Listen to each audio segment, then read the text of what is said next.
It's time to laugh, to win, and to live the thrill of the action. Hey, baby, let's go out there like a bunch of crazy dogs. What the hell's going on out here? No idea what's going on, but I am excited. Every pick, every play, every game-changing moment.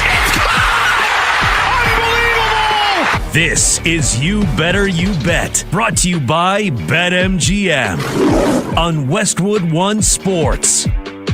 And it is a great day to be alive on Westwood One Sports. It's a Friday, people. We got a whole lot of schedule to look at. We got playoffs. We got Scotty being Scotty. That's just what he does.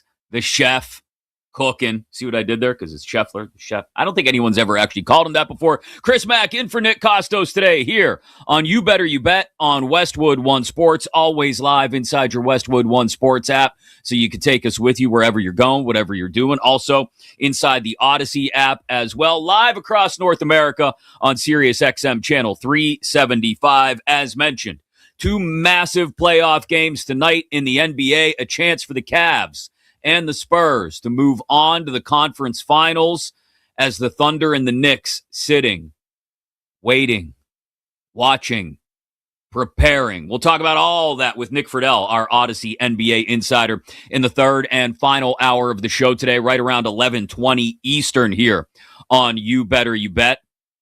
We got another team in the conference finals in the Stanley Cup playoffs. Vegas moves on emphatically last night.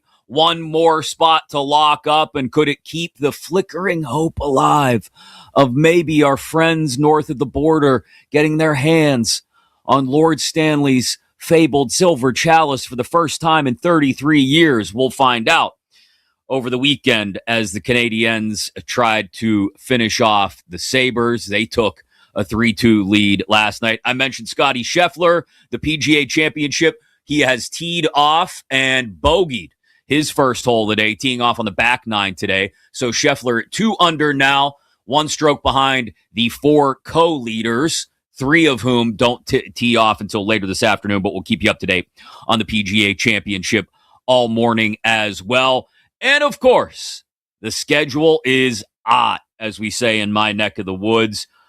The entire thing ready to break down. Yes, all 272 matchups. We might not go that deep, but we will talk plenty about the release of the NFL schedule here today on You Better You Bet. As always, you can join the conversation. You can stream the show on YouTube, and while you're there, jump into the comments. Wade into the deep end with us, friends. It's Friday. Let's not pretend like you're going to do work. You're going to sit there and put W and L next to every single of those 272 games, so do it right alongside us. YouTube.com/@TheKostos, TheKostos. Nick is off today, but I am Chris Mack in for him. And you can always get a hold of us on just the old-fashioned phone lines, too. 310-840-4910, 310-840-4910.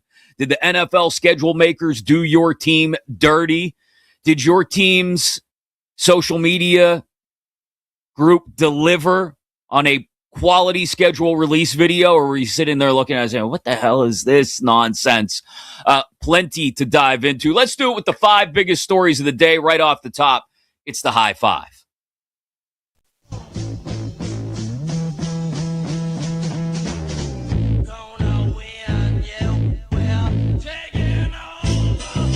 Five.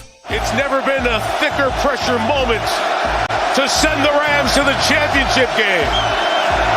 Mavis from 42 online, and it's good! And the Los Angeles Rams go to the championship game with an overtime win in Chicago. Mike Tirico on NBC last January, the call of Harrison Mevis's game-winning overtime field goal in the divisional round. The Rams are the best team in the NFL. That's my opinion. We could probably argue it a little bit, but in my opinion, they're the best team in the NFL. That was their last win. Divisional round, Soldier Field in January before losing to the Seahawks in the NFC Championship game. And it's obvious that the league has realized this. The shortest Super Bowl odds in all the sports books, the highest win total when you include the juice on betting the over 11.5. and 7 primetime games, more than any other team in the league. The Rams are the darlings of the NFL this year, even though they're not the reigning Super Bowl champs. We'll get to those Super Bowl champs and that rivalry with the Rams in just a second. But this year is going to be the 10th anniversary of the Rams moving back to LA from St. Louis. And in those 10 years, it's hard to argue that the league has gotten maximum impact in the country's second largest media market. They have a Super Bowl win, big name players. Everything's gone well. A brand new stadium. Everything has gone well with the Rams' return to LA, including the fact that this year they are the darlings of the NFL schedule with 7 primetime games. My only complaint, one of those is a very important one, and it's against the Seahawks. And we don't get that matchup until Christmas? You're making us wait. Okay, I could understand division rivalries and all, making us wait for Saints Bucks or even Steelers Ravens until weeks 15 and 16. But you're going to make me wait till Christmas for Rams Seahawks? Come on. You're a dirty little tease, NFL schedule makers. Next. 4. So Montreal to the power play. They went 1 for 7 in game 4 as Suzuki scores! It took 10 seconds off the draw, and the Canadiens have scored 3 in a row and taken a 5-3 lead. That did not go as expected for the Sabres at home last night in Game 5 against the Montreal Canadiens, who suddenly are 1 win closer to the Eastern Conference Finals. Brendan Burke on the call last night on TNT. And the thing to take away from this is, yes, I know both teams have some young guys at the core of what they're doing. Some experienced veterans scattered across their roster as well. The thing to take away from this is that the Sabres have become, in a series between two teams that maybe you could argue have to lose before they can win, the Sabres have become the team that looks more like the team that needs to learn the very difficult lessons of losing before going on and winning in the future. It's been great to watch the city of Buffalo light up for playoff hockey for the first time in what feels like forever. It's been great to see these young Sabres, including Tage Thompson at the top of the list, come in, win a series, move on to the second round, play some really fun hockey. But sometimes fun hockey, well, it's not boring hockey. And boring hockey is what wins in the playoffs more often than not. That was not boring hockey last night for the Sabres. It was sloppy. It was irresponsible. They hung their goaltender out to dry on multiple occasions. He got yanked and probably didn't look all that great either. Say it with me, kids. Ukko-Pekka Luukkonen. Can you do that? Ukko-Pekka Luukkonen. Doesn't matter. He's Finnish. You say it how you want, and you're going to get away with it because there's a lot of K's and a lot of vowels in that name. He's got to show back up if the Sabres want to stay alive in Game 6 up in Montreal. Otherwise, the Canadiens will move one step closer to maybe somebody in Canada actually touching the Stanley Cup for the first time in 33 years. Next. 3. Sliding from his left to right, wind helping. Oh, caught the edge. Guess who's tied for the lead? Uh-oh. Somebody's closer. Happy Gilmore nod for my fellow Gen Xers and millennials out there. Scotty Scheffler's birdie on 11 there from Andy North and Dave Fleming on ESPN of the PGA Championship at Aronimink. First round, breezy, cool, getting a lot of the same conditions early today. It is supposed to clear out, warm up over the weekend. I don't care what the conditions are as much as I care about the course. I don't care about the weather conditions. Tell me about the course conditions. Because the greens at Aronimink are diabolical. This isn't a long course. This is more about managing your shots. Who manages better, especially around the greens and on the green, than Scotty Scheffler? I want to say he had one of the top 2 or 3 numbers in this weekend's field for strokes gained on the green.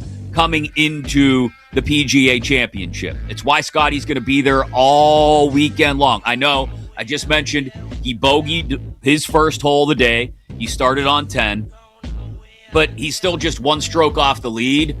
And none of the names that I'm seeing as I look up at the leaderboard are familiar names sitting there at 3 under. Guess who's lurking right there over their shoulder, just waiting to make a move and to step on the gas and take off and take control in this thing? It's Scotty Scheffler. This is a Scotty Scheffler weekend. I bet it last weekend looking ahead to this thing, and I will stand firm until Scotty firmly takes the lead and takes over in this thing, because it's going to happen at some point this weekend.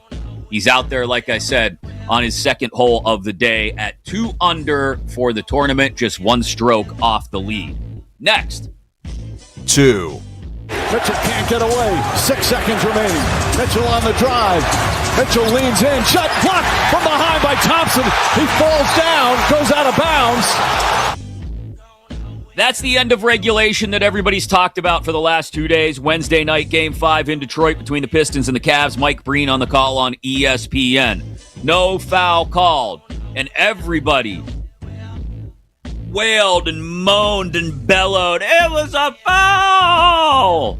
Okay, maybe by the letter of the law it was a foul. But one of the things I have enjoyed, the NBA stood by the no call yesterday, by the way. The league office saying, it wasn't a foul. The one thing I've loved about these playoffs, in particular the second round especially, is that the officials have allowed these guys to play. I know. I hear the people in Minnesota yelling right now, they're letting people elbow other people in the face. Why wasn't Wemby suspended? I don't really think people in Minnesota talk like that, but it just came out that way. It has been physical. It has been nasty at times. It has been rough. It has been tumble. It has been everything NBA playoff basketball is supposed to be. A reminder for those of you under the age of 30. I'm sorry. Old man's going to shake his fist at the cloud here for just a second. For those of you under 30, go to YouTube. I know you kids love to spend your time on YouTube. God, I sound really old right now. Go to YouTube. Look up Pistons Bulls. Any series, late 80s, early 90s. Go back and watch it. That's playoff basketball. Bruised, bloody, beaten. You come out of that series knowing that you were in a battle. And that's what playoff basketball is supposed to be. Now, look, I don't want guys swallowing whistles. I don't want blatant misses. No. That's not what we're saying. Let the guys play. Let the boy watch. And let them decide the game on the floor. Nobody wanted to see that Cavs-Pistons game decided at the free throw line. And it's on the Pistons, by the way, for letting the Cavs go on a 24-0 run in the middle of that game, for letting them take control of that game by the throat in overtime the way they did. It's on the Pistons now to fight back. And yeah, that means as much physically as mentally and emotionally. Fight back. Somebody post up, whip an elbow around and catch somebody in the ribs while you're trying to box out, maybe. Get nasty in the paint. That's playoff basketball. So I'm glad the NBA stood by it yesterday and said, no call. Didn't have to be a call. Maybe on a regular season Tuesday night in December between, I don't know, the Hornets and the Pelicans, that's a foul and a game ends at the free throw line. And guess what? No one cares because it's a Tuesday night in December. But in the playoffs, this is where the games are decided. And I'm glad they stood by it yesterday. Of course, a massive opportunity for the Cavs to close it out tonight at home against Detroit. We will get into that a little bit later with Nick Friedell, our Audacy NBA insider, at 11:20 a.m. Eastern. Chris Mack in for Nick Kostos today on You Better You Bet. Counting down the top 5 stories of the day to start the show. The high 5 here on Westwood One Sports. Finally, number 1. 1. The stage is set for the NFL kickoff. Yes, it is Mike Tirico. That was him opening last year's season in Philly between the Cowboys and the Eagles on NBC.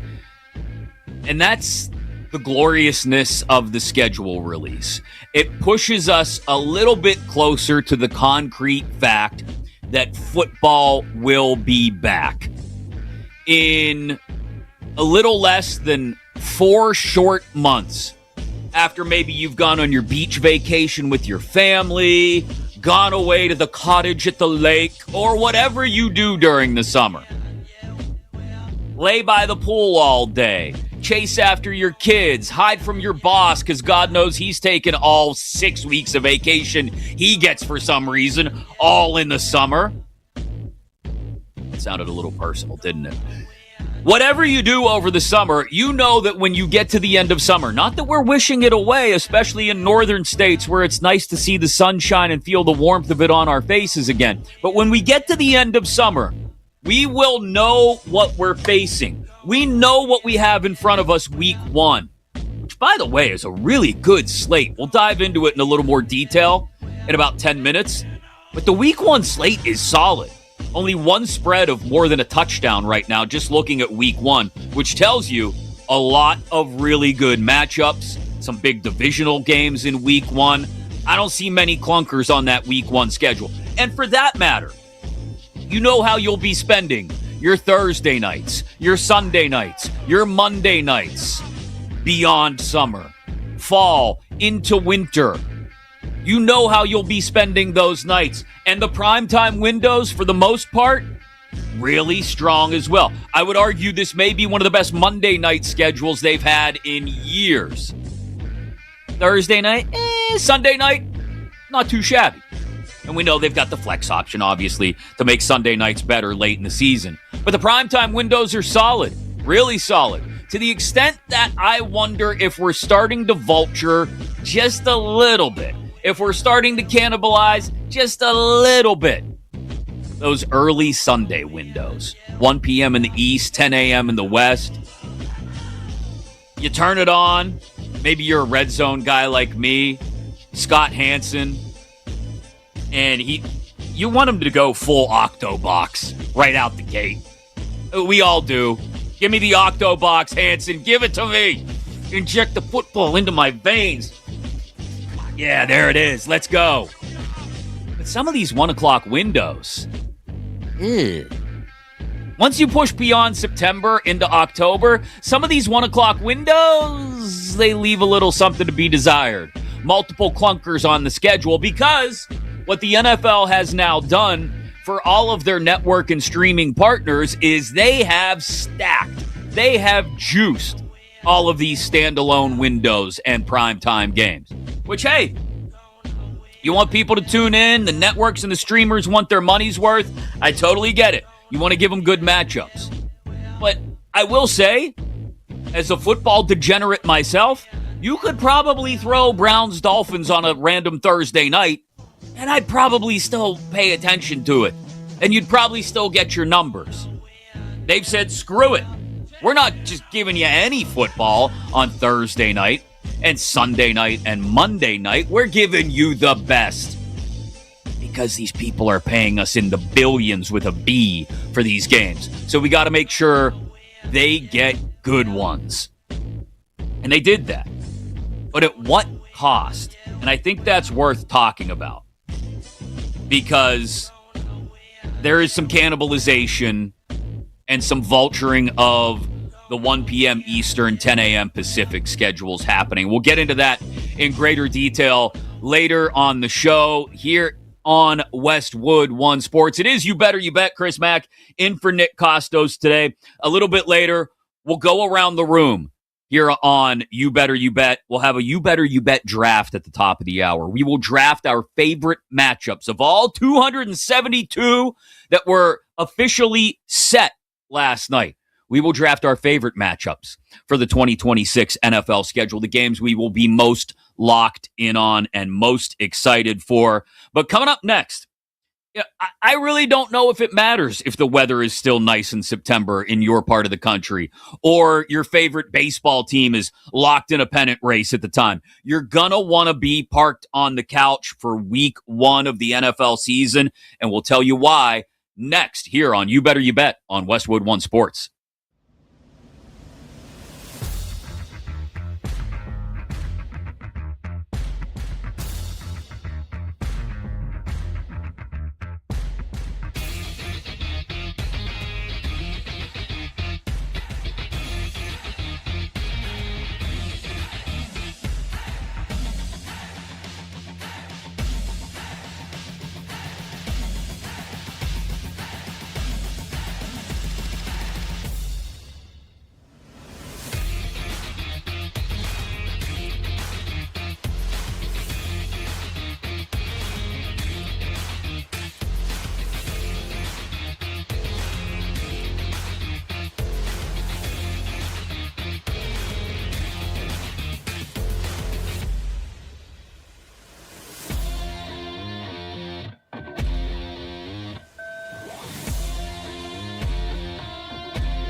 Welcome back to You Better You Bet on Westwood One Sports.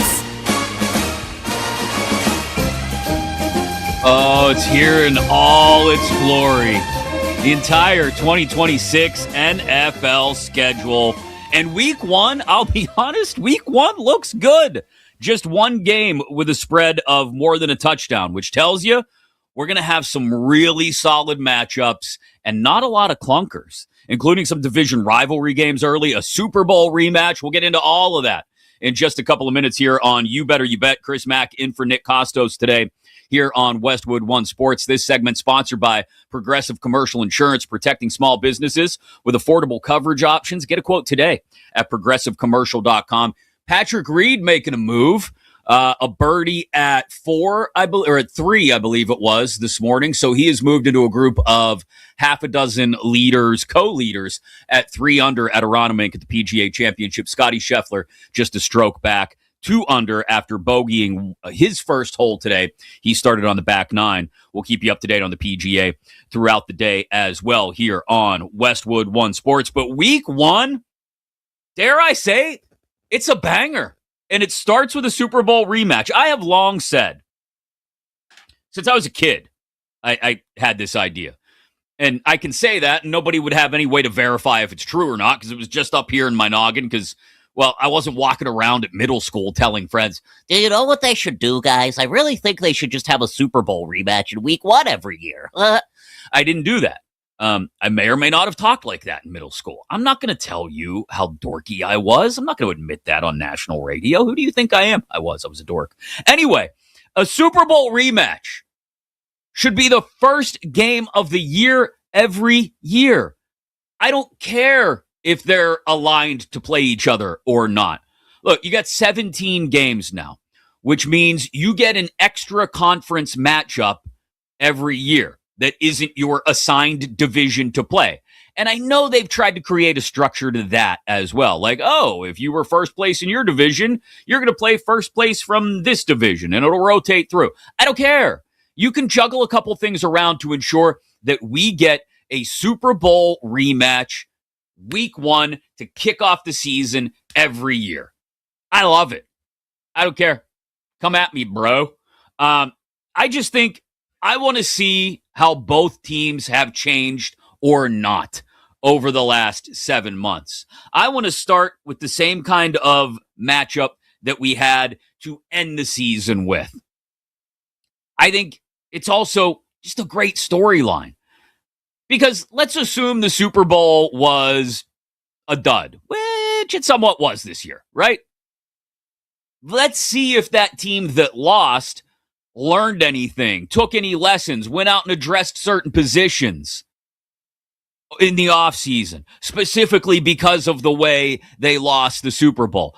For the Super Bowl champ, how did their roster get picked apart? Did they lose their starting Super Bowl MVP running back?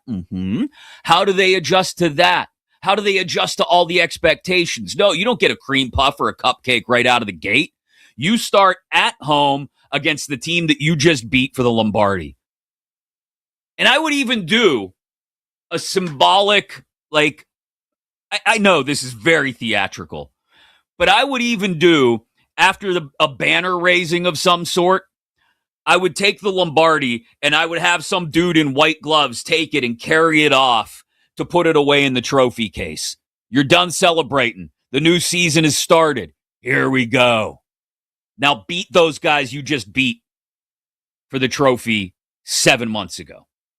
I think it should be that way every year, and that's what we'll get this year. The Patriots and the Seahawks to kick everything off on a Wednesday night in Seattle so that we can get Rams, Niners on a Thursday night, a.k.a. Wednesday morning, down under.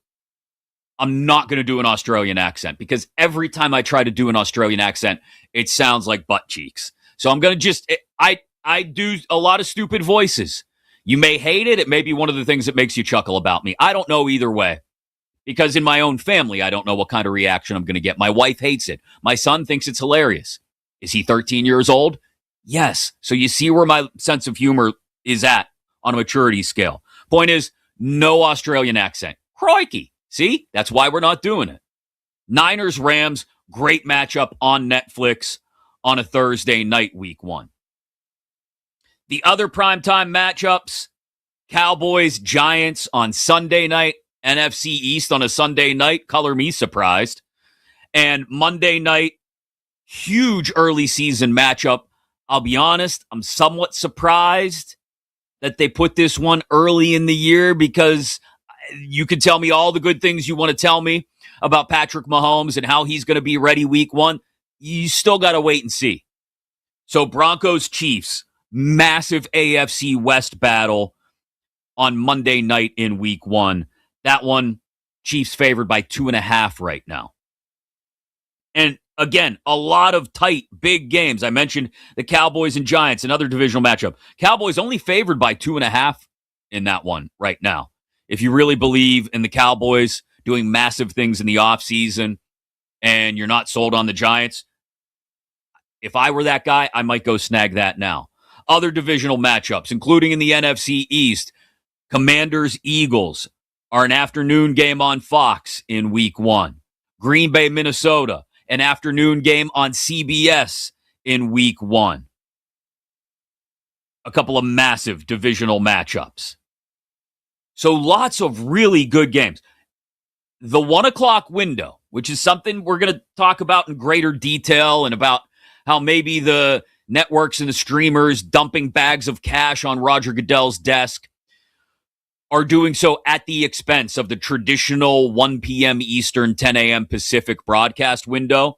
It's not bad in week 1. It's really not. Bucs Bengals, I think, is a fascinating matchup on Fox week 1. Can the Bucs bounce back from their collapse late last year? Joey Burr, healthy, ready to go. I don't hate that one at all. The Saints visiting the Lions, that one's a touchdown spread right now. But if you believe in the Saints, maybe they go to Detroit and shock everybody and the Lions get off to a slow start. I don't think that's the case. Jets, Titans, what I like about that one in week 1, let's start the Arch Manning sweepstakes in week 1. Let's go ahead and do it. Now, not that Tennessee would necessarily be drafting Arch Manning if they finished with the first overall pick, and I actually think Tennessee's going to be a low-key, sneaky team. But I have no problem taking two teams that are expected to be bad and putting them against each other week 1. Kind of saves you from possibly having two clunkers in other spots on the 1 p.m. Eastern window. Ravens in Indy against the Colts could be interesting. Falcons in Pittsburgh against the Steelers, who I think have opened at home just once in the last 11 years. Will it be Aaron Rodgers? Hell, who knows? Aaron Rodgers probably doesn't even know at this point. Will it be Michael Penix? Will it be Tua Tagovailoa? Interesting things afoot in the quarterback battle in Atlanta. We'll see who they go into Pittsburgh with under center. Bears, Panthers. Playoff matchup. Yeah. I know it's been a long time since January, but yeah, the Carolina Panthers were in the playoffs. Do they take the next step under Canales? Does Bryce Young really start to put things together, or was that last year the peak of what you get from Bryce Young? Browns, Jags in Jacksonville should only feel like 17,000 degrees and like you're playing on the surface of the sun. An early September game in Jacksonville for the Brownies. Bills, Texans. Oh, this one could be good. Bills think they've done some things to maybe patch some holes in the dam on defense. We'll see. You immediately get to compare yourself to one of the better defenses in the National Football League and the Houston Texans. A chance for C.J. Stroud to see if he can get back, moving back in the right direction, as it feels like he's gone sideways since Bobby Slowick left a while back. I mentioned Packers, Vikings. I mentioned Commanders, Eagles. Cardinals, Chargers, that's a late window, that clunker. Let's just call it what it is. That is one that of 5 late window games, as if you're paying attention to Red Zone at that point, that will be the one that gets like 30 seconds of Red Zone airtime each time Justin Herbert throws a touchdown pass and the Chargers roll the Cardinals. Yeah, Jacoby Brissett. Okay. Have fun with that, kids. The one I mentioned the hashtag March to Arch, as our executive producer Bill Zimmerman put it in the chat. That really, again, not that the Raiders would be interested in drafting Arch Manning a year after drafting Fernando Mendoza, or any other quarterback for that matter, first overall, but Dolphins, Raiders in week 1, oof. It may be worth paying attention to just to see how bad it is. Seriously. So week 1, I'll be honest, I think it's a banger. There's not a reason, other than maybe Cardinals-Chargers, to completely ignore one of those games on the schedule. Apologies, Chargers and Cardinals fans. I know you'll pay attention to it, though. That is a really strong week 1 slate, even in the 1 o'clock window. And proof positive that you can stack, you can put together some really quality primetime and standalone window matchups without cannibalizing or vulturing the 1 Eastern, 10 a.m. Pacific window. They did that in week 1. Good job, NFL. Schedule guys. A golf clap for you. Coming up at the top of the hour, we will take all 272 of these things and we will draft them. A good old-fashioned you better you bet draft. We'll go snake style around the room and pick the games we are most excited for, most looking forward to on the NFL schedule. Nick Friedell joins us in the third hour of the show to talk about the NBA playoffs, a couple of massive Game 6s, chances for Cleveland and San Antonio to close out against Detroit and Minnesota and move on to the conference finals. But coming up next, plenty of 90s and 2000s nostalgia. The Simpsons, Jameis Winston playing Pictionary with fans on the street. We tell you which of the 32 schedule reveal videos are actually worth watching and which ones to avoid. That's next here on You Better You Bet on Westwood One Sports.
out from the locker room? Well, it happens to the best of us, but worry no more. That's right. With this cutting-edge loaded chili candle from Cincinnati Scents, your home will be filled with the delectable aroma.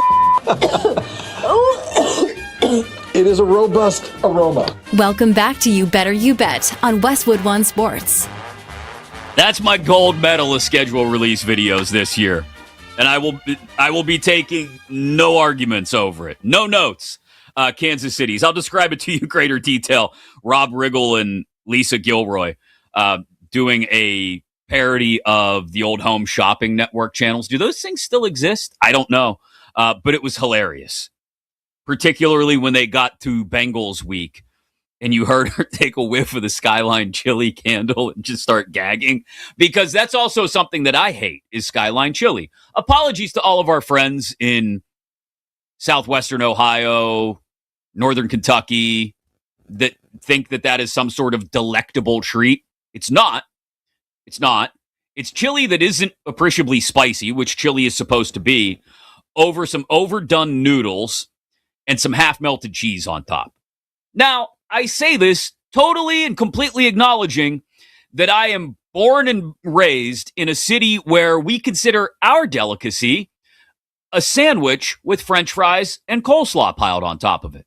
So by all means, you can take shots if you want, but I will take a Permani Brothers sandwich over Skyline chili any day. Skyline chili, I don't even have to smell it.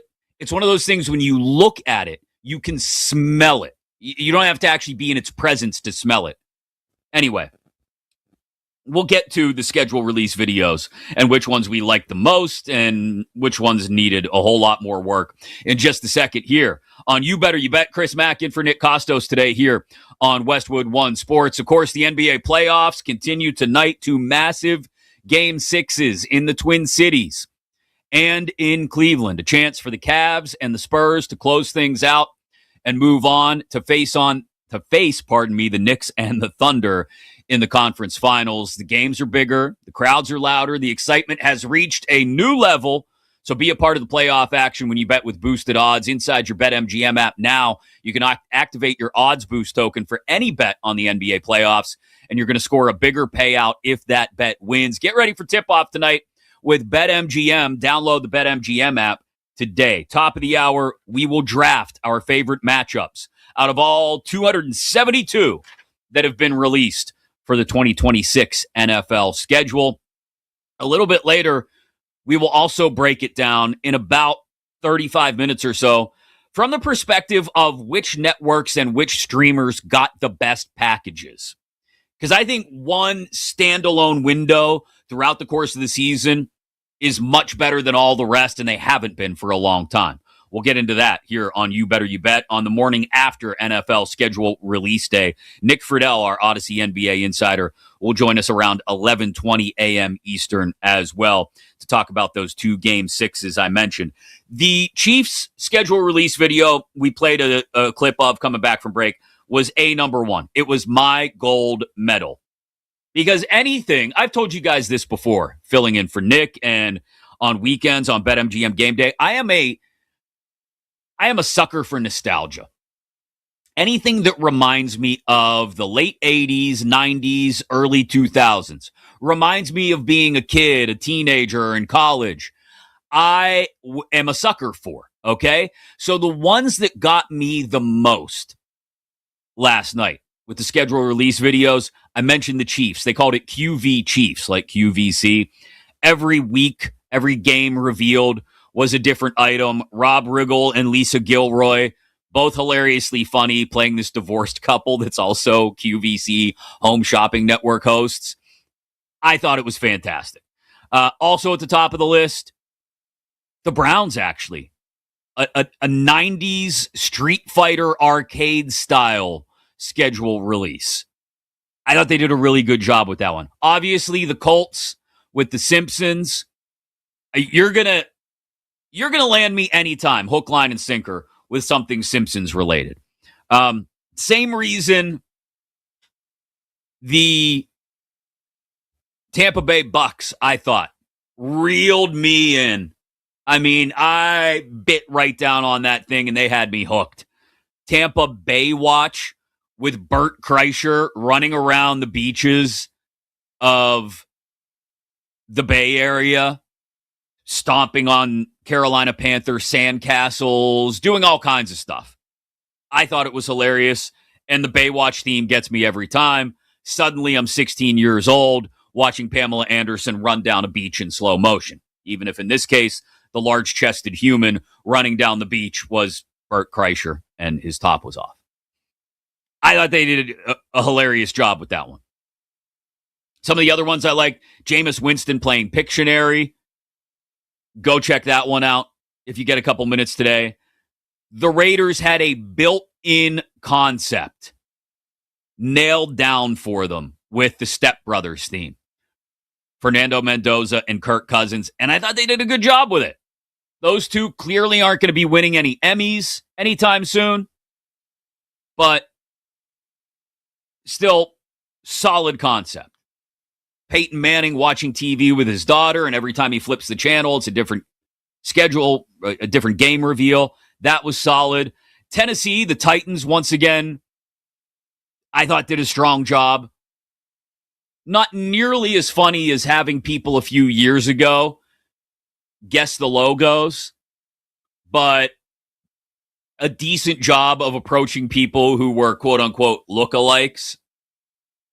They're just up there on the sense of humor scale for me, the Titans social media team. So they did a good job as well. There is something floating around out there. Minnesota, the Vikings, did a 17-course meal with kicker Will Reichert and Chris Jericho as playing the waiter, right? And each meal was a different week. Like seared tuna was the Dolphins, for example. I think they play them in week 4. And for the Patriots game, they have a recipe listed next to a big plate of cookies. And it's all your typical ingredients for a cookie recipe. Flour, sugar, baking powder, da-da-da-da-da-da-da.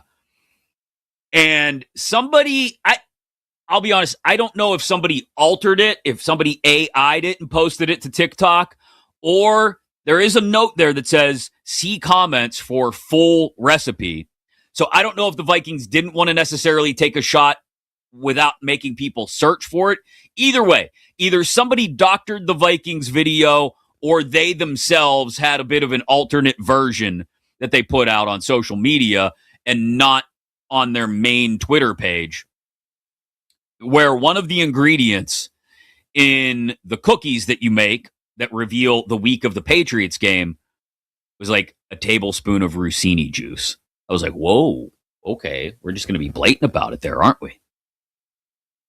Other than that, I thought we were, unless there was a note that I missed in one of these videos, and I tried to watch as much of every single one as I could before some of them put me to sleep late last night, early this morning. I didn't see a lot of Rabel Rossini jokes. I think people thought that was going to be more prominent. I will say this. The Chargers social media team really goes all out every year with the schedule release.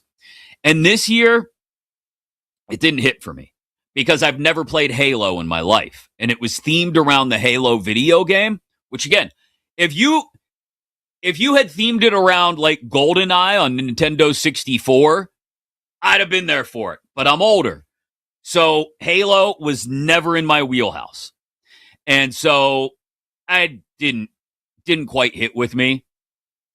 But there was a scene where somebody's driving, I think, and it's the Patriots, and they're driving along, coasting through the regular season. And then all of a sudden, you see there was a sign by the side of the road that said photo dump ahead. And I went, ooh, I wonder if that's a Vrabel Rossini reference. And then they get through the division round and they drive off a cliff, essentially, in the conference championship round. So a lot of good work done, but to teams like the Cardinals, I mean, a Zoom call? Guys, Zoom calls have been a thing for like 6 years now, 7 years now. It's not cutting edge. the Eagles just had their star players sit around a boardroom table and open envelopes with the matchups and look at them and look wholly uninterested. The Patriots just put their guys on a roller coaster and then threw the games up on the screen. I don't even know what the Bengals concept was supposed to be. So some of you have to do more work. Some of you, good job, though.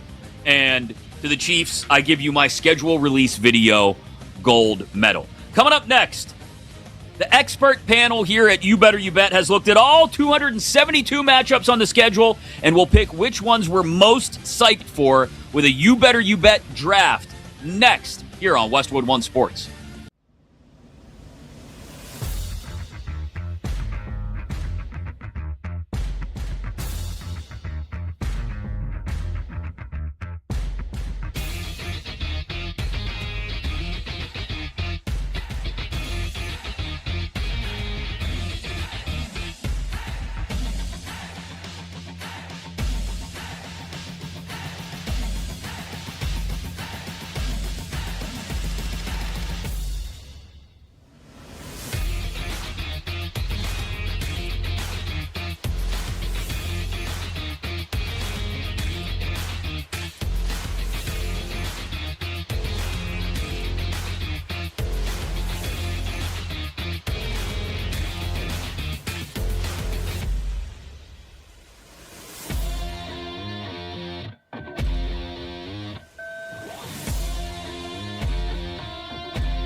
It's time to laugh, to win, and to live the thrill of the action. Hey, baby, let's go out there like a bunch of crazy dogs. What the hell's going on out here? No idea what's going on, but I am excited. Every pick, every play, every game-changing moment. Unbelievable! This is You Better You Bet, brought to you by BetMGM on Westwood One Sports. It's real and it's spectacular. The full 272-game, 18-week NFL schedule is and we are going to draft. We'll hold a You Better You Bet draft in mere moments where the four of us will go around the room. Myself, executive producer Bill Zimmerman, Tyler Morales, Grant Leader, working the board, and we will go through and each of us, snake style, draft the games we are most excited for. I've got my board set up. I think I've got more than enough games to pick from. We'll see if the games that we are most excited for match up with the ones that you are most excited for. Coming up in about 20 minutes or so, I noticed a tidbit during schedule release night about one team wanting to avoid a division rival in a very specific spot on the schedule. This is soft with a capital AWF in the middle. Soft from this team. And I'll tell you all about it, like I said, about 20 minutes.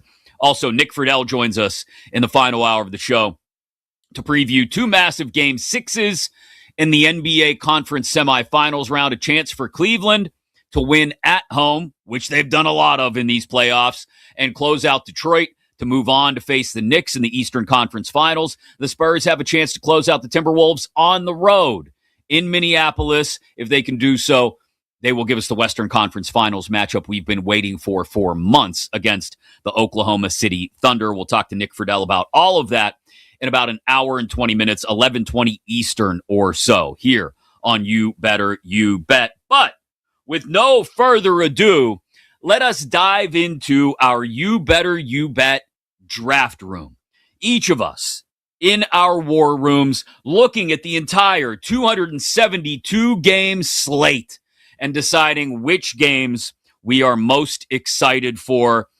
I went through a very scientific process during the break, guys, as you saw me ball up little pieces of paper with our names on them and throw them to see which ones were closest to the wall. I swear I didn't rig it so that I ended up with the first pick. Bill will draft second. Tyler drafts third. Grant is in the snake spot drafting fourth. So here we go. Our favorite matchup. I've never seen someone pick a draft order by just chucking garbage. So I give you credit, Chris. That's a new one. It's an ode to the Dolphins, Bill. Just throwing garbage at the wall and seeing what sticks. So I will get us started. I mentioned this game earlier in the show, and the fact that we are being forced to wait until Christmas for this game is, I think, torture, but also it's a tidy little present left there for you under the tree at the end of Christmas Day. If you're celebrating, you will get Rams Seahawks in Seattle, Week 16 on Christmas night. I am there for it. That is my first overall pick, the game I am most looking forward to. I'm going to have to wait until Christmas Day for it, Bill, but I think that one should be worth the wait. I think that's a great one. I absolutely agree with that. And for my choice here in the first round, a lot of my picks are going to be, I think, a little weird because I like looking for intriguing matchups. But for this one, I'm just going to go for kind of what we've had as a title bout, multiple times, kind of two traditional teams that are tweaking things a little bit. One with a new coach, one coming off a bad year. So I'm waiting for week 12. I'm going Chiefs Bills because I think the Chiefs are going to be back. I'm curious how Buffalo's going to do with Brady. So Chiefs Bills, I will take as my number one. May not be actually my most looking forward to out of everything, but I'm trying to use a little strategy here because I think all my other picks are probably going to be available. So I'm taking Chiefs Bills in round one. No, that's a solid move. And I think by then you're guaranteed that Mahomes will be back and we'll have some semblance of an idea of what the Chiefs offense is going to look like this year. And by then we'll know if Joe Brady has any handle at all on things in Buffalo or whether it's just Josh Allen running the show and running around doing what he wants to do on a week-to-week basis. Tyler, you have the third overall pick. Seahawks, Rams, week 16, and Chiefs, Bills, week 12 were off the board. Who are you taking in the first round?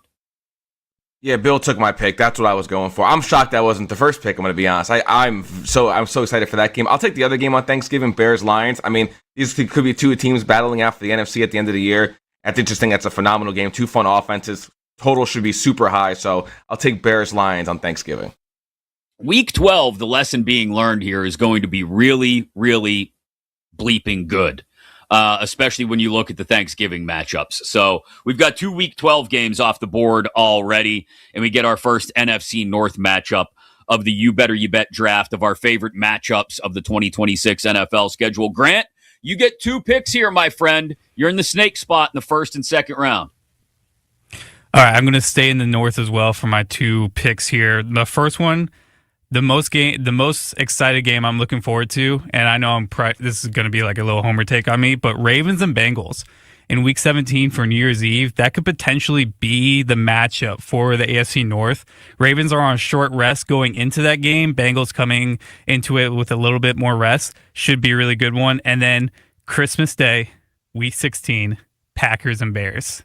I don't know what more you got to say. It's the best rivalry, biggest rivalry, oldest rivalry in the NFL, and it's probably going to be another good matchup, exciting to the finish, just like it was last year in both those games in Chicago.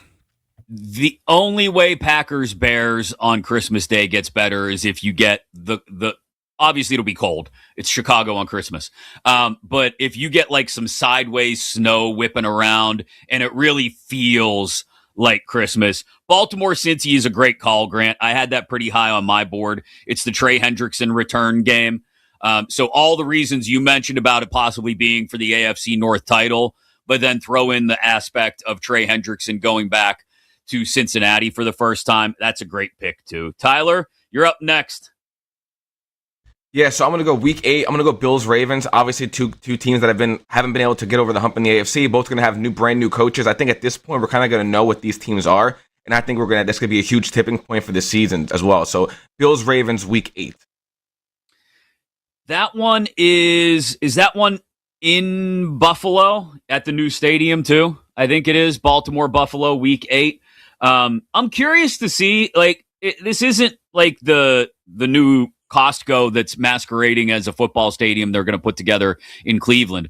This looks like it, open air, still Buffalo elements, Western New York weather at play. I'm curious to see if the atmosphere is changed at all in the new Highmark Stadium in Buffalo, and that'll be one of those games to test it. That's a good call, Tyler. Bill, you got Chiefs, Bills in the first round, Week 12. Who's your second pick in the You Better You Bet draft of the 2026 schedule? All right, so one thing about this draft is Tyler Morales is a huge Caleb Williams fan. Grant is a Chicago guy, and I'm a displaced Chicago guy. So there may be a bit of a Bears lean in this draft. So I am going to Week 7, and I think this is an intriguing one because I think if this becomes a great rivalry, even though they're in different conferences, because the quarterbacks went 1-2 in the draft, I think it's a great thing for the NFL, and I think both quarterbacks are on their way. Bears-Patriots, Week 7, Thursday Night Football. That is the one, especially because they did Bears-Patriots Caleb's rookie year. It was an atrocious football game, just an absolute train wreck. That got Shane Waldron fired. So I'm looking for a compelling, interesting Bears-Patriots game in Week 7. You make a good point about this group in particular, Bill, leaning somewhat Chicago, NFC North heavy.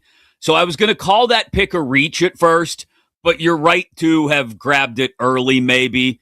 I do think that's a really good point about the quarterback matchup, and if both of those guys are continuing to develop at the rate that they showed last year by Week 7, that could be a really good one, and in a standalone window on Thursday night too. So Patriots, Bears, Week 7 is your second pick.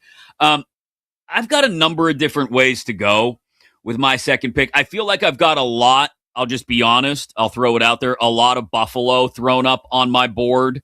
So multiple places to go there with the Bills. But I'll go the homer angle for one of these two picks that I have here.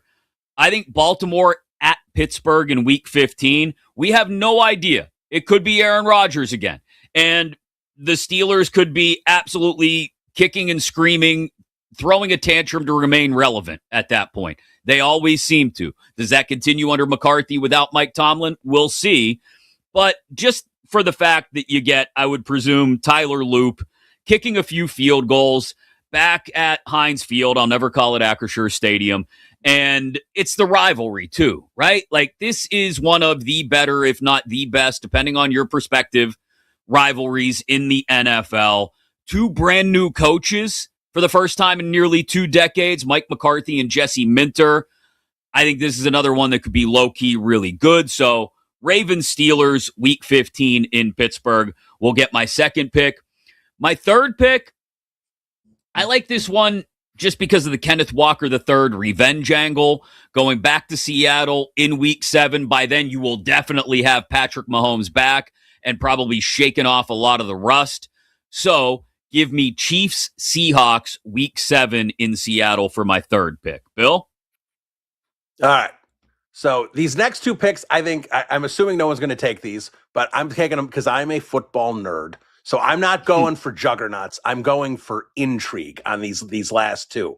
For these last two, my next one is going to be, and pause for strangeness on this one, the Tampa Bay Bucks against the Atlanta Falcons in Week 8. It's the first matchup, and this is Kevin Stefanski against Baker Mayfield. And Baker Mayfield has had a chip on his shoulder since the Browns got rid of him. He hates that organization. He thinks Kevin Stefanski did him dirty.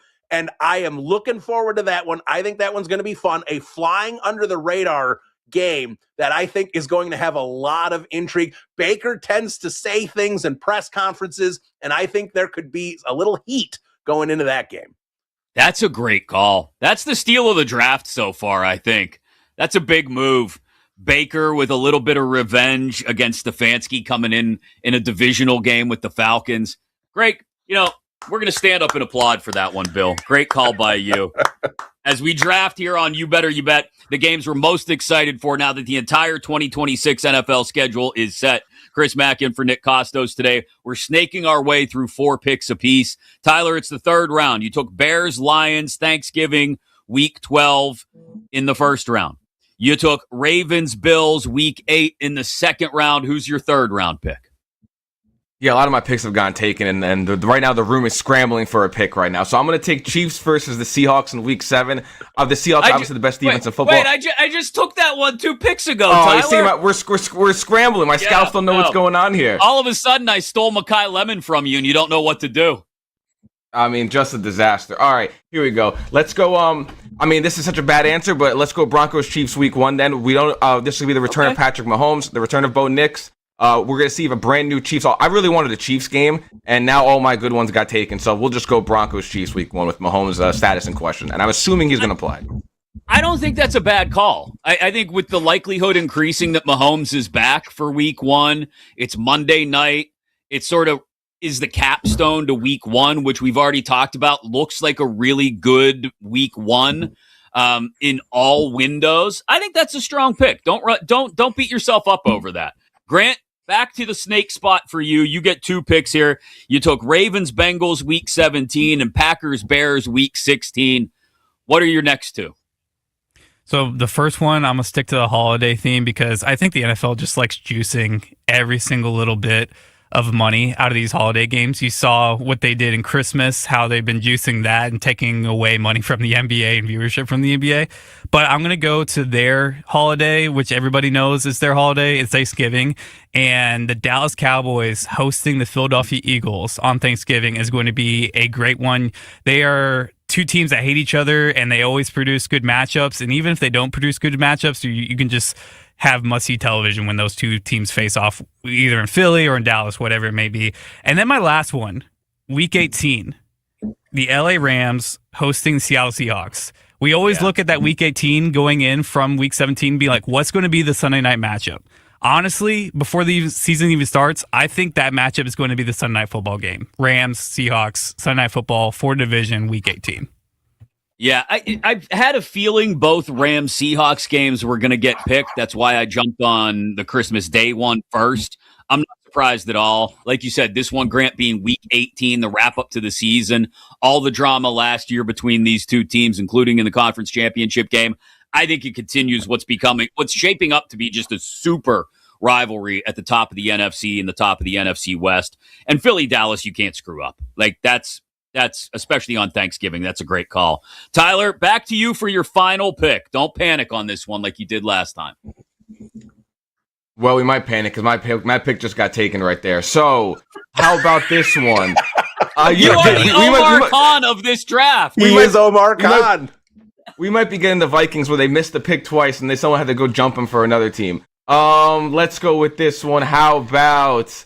I'm not gonna lie. All my picks got taken, and I'm jump in and steal. Someone's got to steal it. Run the card to the table. I can jump in because I guarantee you, Tyler doesn't have this one. So I'll take this one. Give Tyler a little chance here to gather himself together, and I'll even share this quote on my last pick on the Baker versus Stefanski thing. When Stefanski got hired by Atlanta, this is what Baker Mayfield tweeted, and this is what I'm talking about. Still waiting on a text or call from Stefanski after I got shipped off like a piece of garbage. Can't wait to see you twice a year, coach. Like, this is what I know it's Atlanta. I know it's the Bucs, but this is going to be fun. So for my last pick, I'm going to do something, again, a little weird because I grew up a big Broncos fan. Big Broncos fan in the Elway era. That's Mike Shanahan. That's Gary Kubiak. They went on to do great things together. And then, of course, Kubiak goes off in his own way, wins Super Bowl.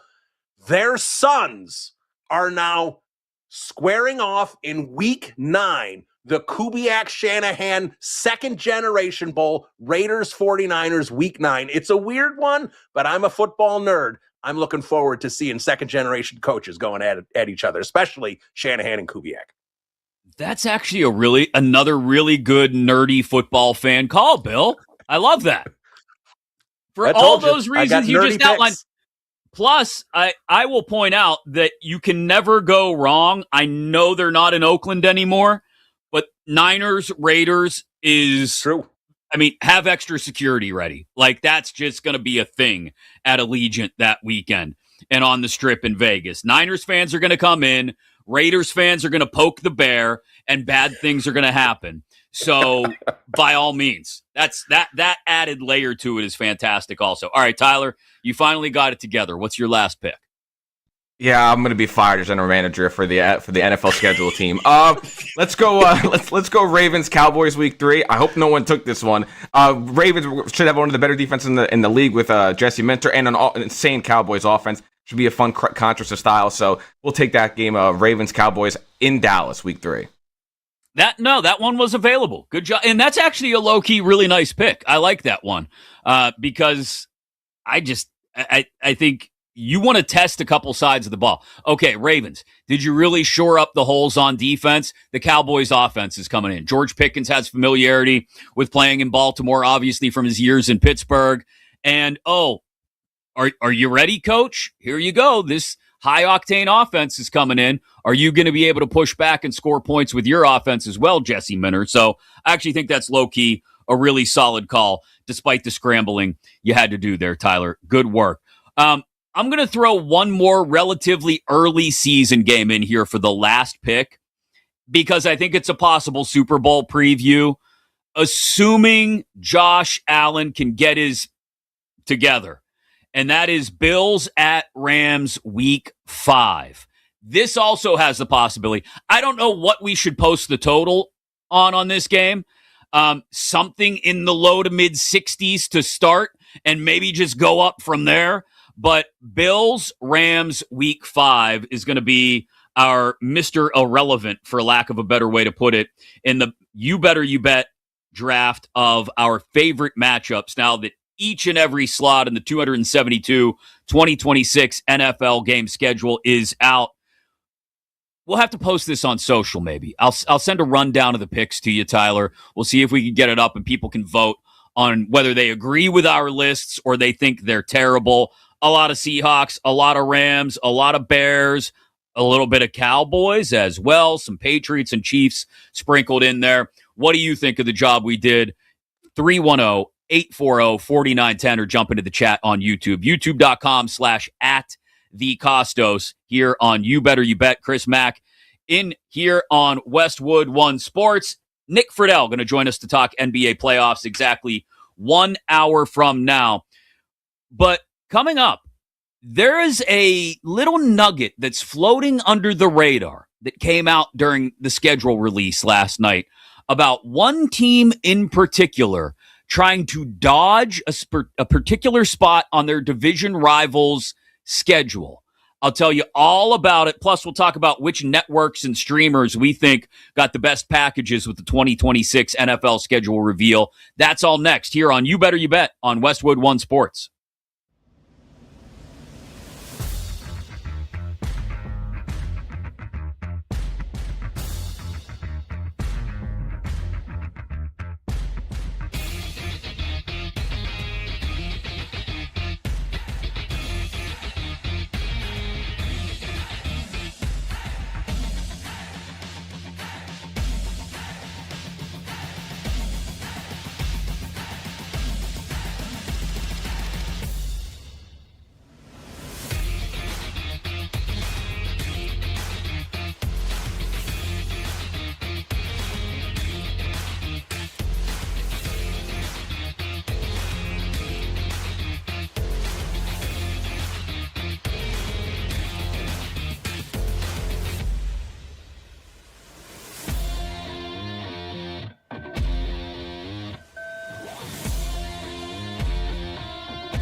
former St. Morton Anderson is here for most field goals. Look out! Right through! A kick block by Steve Gleason. It is scooped and scored by Curtis DeLuce.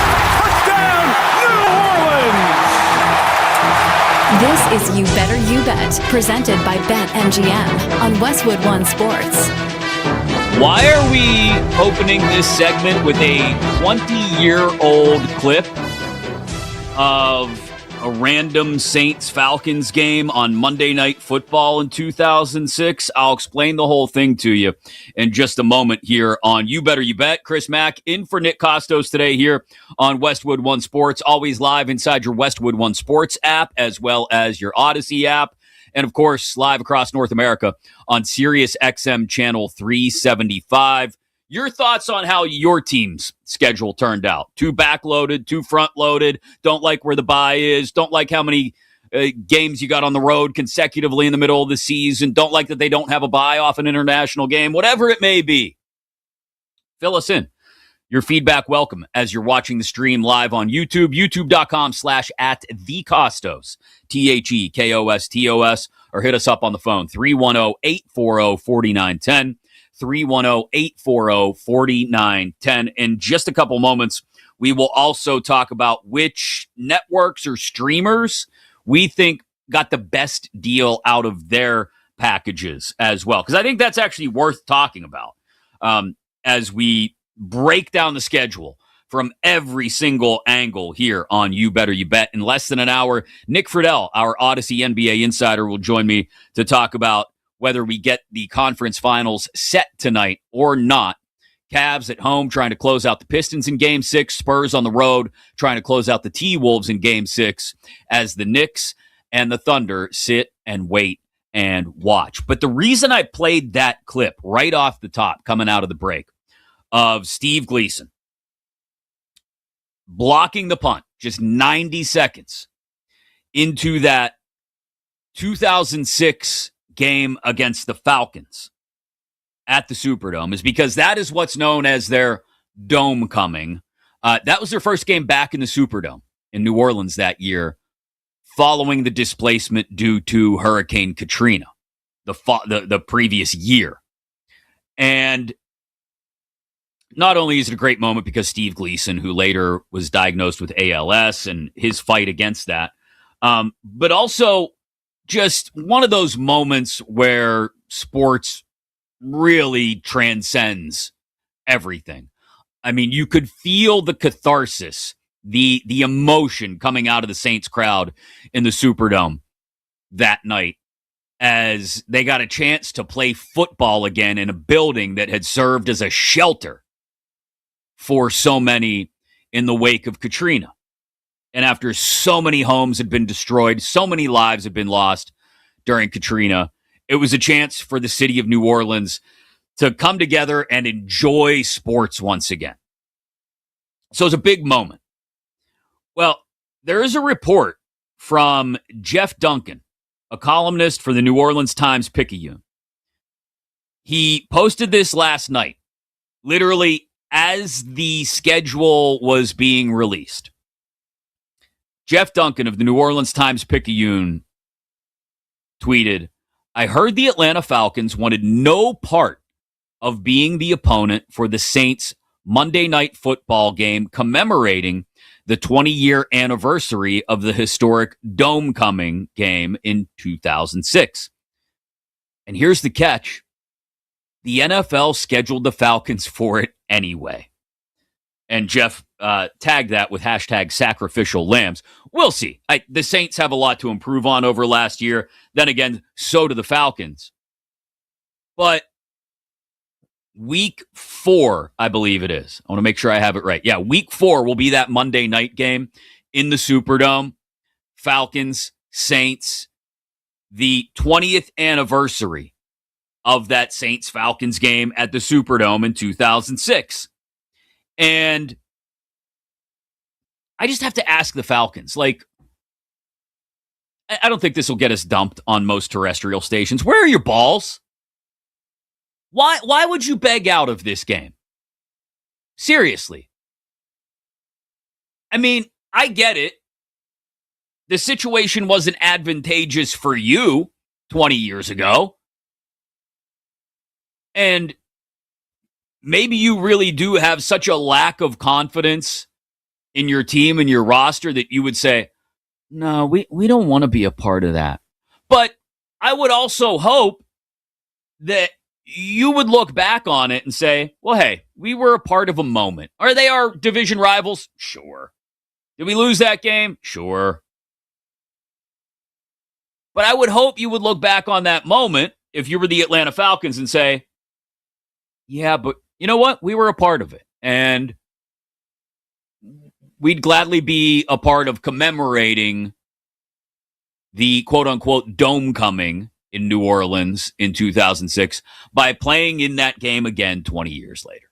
Sure. Now, again, this is just a report from a columnist at the Times-Picayune in New Orleans. But if that's true, the Falcons begged out of that spot and the NFL just laughed at them and went, no, you're going anyway. Where are your guts? Where's your dignity, your integrity? If the NFL says, no, we're going to do this, you don't beg out of it. You go. And you know what? You spoil the party. That's what you do. You spoil the commemoration by going in there and beating the Saints. But to just show complete and total, utter lack of spine, ugh, that really bothered me when I read that. Now, as we look at the rest of the schedule here on You Better You Bet, and this segment sponsored by Progressive Commercial Insurance, protecting small businesses with affordable coverage options. Get a quote today at progressivecommercial.com.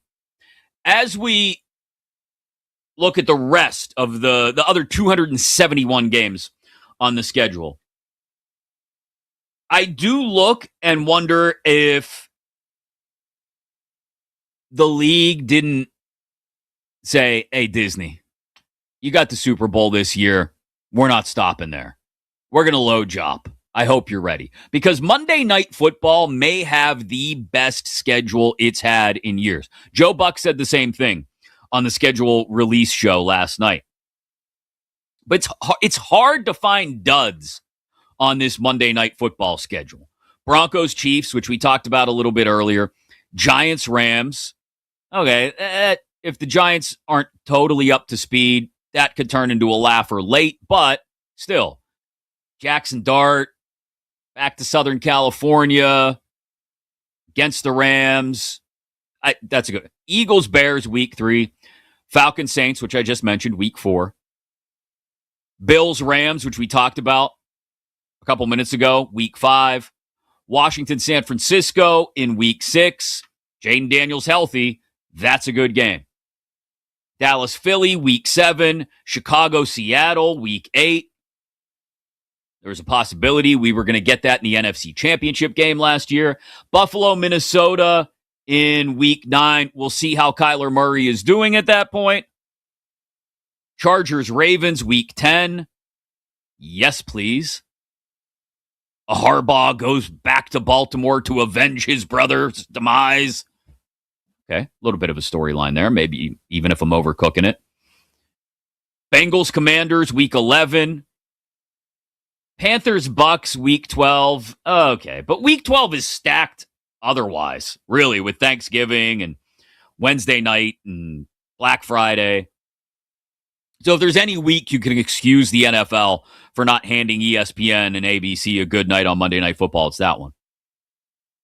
Week 13, Cowboys, Seahawks. Week 14, I'll be honest, could be a dud. Steelers in Jacksonville. Don't know what either team might look like at that point. Both teams could be battling for division leads. Both teams could be struggling to get to their 6th win at that point. Honestly. And I'm not trying to take anything away from Jacksonville. I know they should take a step forward this year, but I just feel like there's always the outside chance that everything could go sideways and it could just run down their leg. Patriots, Chiefs in week 15 on Monday night. Giants, Lions, week 16. Week 17, Texans, Packers. The Monday night schedule is stacked. So I'll tell you, I think Disney got the best of all the network or streaming packages. Netflix has got some good games, even though they've only got 5 of them. They didn't get the Rams Seahawks night game on Christmas, though. They only get Packers, Bears, and Broncos, Bills on Netflix on Christmas Day. I mentioned the Thanksgiving Eve game. They get that one. Packers, Rams should be a good one. I don't know. I'm looking at the international slate. I know they end up on multiple different networks, but I'm looking at this international slate, and I'm not sold on it. We'll get into that. And the art of breaking down the NFL schedule really is more about the art of overreacting. So we will do that with some spicy takes and a game of GTFO or Oh Yeah. That's next right here on You Better You Bet on Westwood One Sports.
This is You Better You Bet, presented by BetMGM on Westwood One Sports.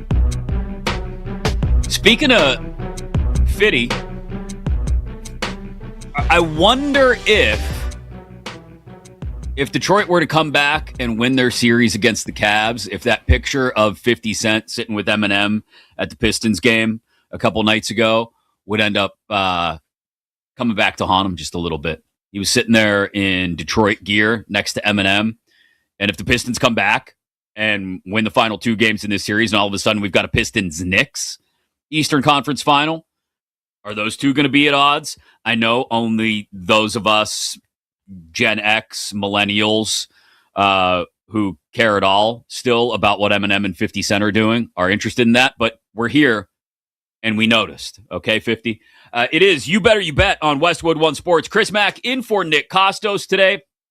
Coming up in a little more than a half hour, right around 11:20 a.m. Eastern, 8:20 Pacific. Nick Friedell, Audacy NBA insider, going to join us to talk about both teams on the brink of punching their tickets to the conference finals being favored tonight.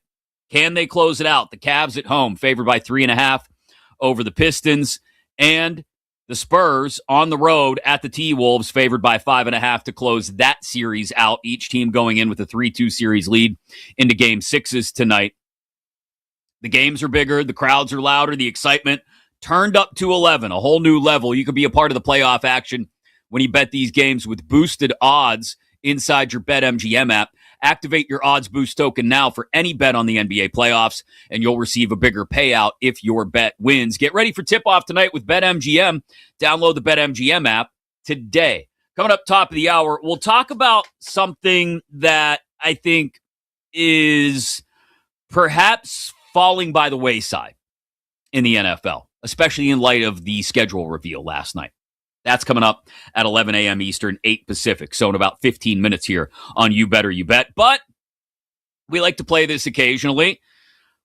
Each of us will lob up a relatively spicy hot take about, in this case, the NFL schedule. And the rest of us will drop the verdict on them of GTFO with that. Or, oh yeah, once again, you know, some of you, that the grading scale for the oh yeahs goes anywhere from a mild, oh yeah, like a Silvio Dante, oh yeah, Tom, all the way up to a Kool-Aid man, oh yeah, to the extreme, I couldn't agree with this anymore than I possibly do right now. Randy Macho Man Savage, the cream rises to the top, oh yeah. Oh yeah, okay? Are we ready? Let's go with a game of GTFO or oh yeah. And I will get us started. With, I don't know if this is a spicy hot take about the schedule reveal or not. Bill, you tell me. I'll let you give your feedback first. But my spicy hot NFL schedule take is that we may not get one good international game this year. Maybe that's not especially a hot take, but I look at these matchups, Colts Commanders, Eagles Jags, Texans Jags, Steelers Saints, Bengals Falcons, Patriots Lions, I guess, has some opportunity. Vikings Niners, maybe in Mexico, but this international slate is going to suck. GTFO or oh yeah, Bill? That is an oh yeah from me, Chris. I completely agree. In fact, it's similar. It's different, but it's similar. I have a similar take to you about these international games. I am in complete unison with you, so I will give it an oh yeah. Tyler, GTFO or oh yeah, this international slate's going to suck? I feel like all the international games think I can't off the top of my head think of a good one we've had in a long time. So I'm with you. Oh yeah. Grant? Yeah, I have to agree with you on that one. Like that Broncos Jets game, it was bad. That Browns Vikings game last year, bad. I mean, you can even say Vikings and Steelers was bad as well last year. There's not very many intriguing ones like Ravens Cowboys. That's good in Brazil. Rams and 49ers in Australia is okay, but like other than that, I'm not really getting and digging this international slate either. Yeah, the Ravens-Cowboys is a good point, and that's early enough in the season when both teams should have some promise, too. So maybe that one early on will save us from a crappy international slate. Bill, what do you have for GTFO or oh yeah today? Yeah, I'm with you guys on the international slate. Grant brings up that Jets-Broncos game. I remember actually watching that game and being intrigued because I'm following the Jets passing stats to see if they're going to have positive team passing yards for the game. And I do think they ended up negative. I think Justin Fields had like team passing yards with all the sacks, had like negative 20 passing yards or some obscene thing. So my international take here is I'm going to take this a step further, Chris.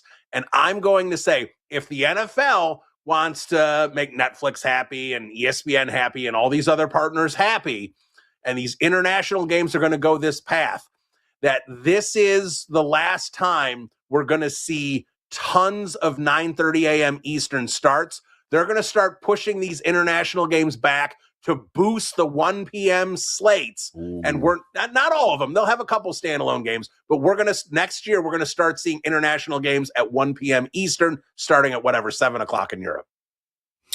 I'll give that a mild because I think it makes sense, and especially the way you present it. By the way, minus 10 yards passing for the Jets in that game. I just looked it up. The crack research team over here at You Better You Bet. But I do think the NFL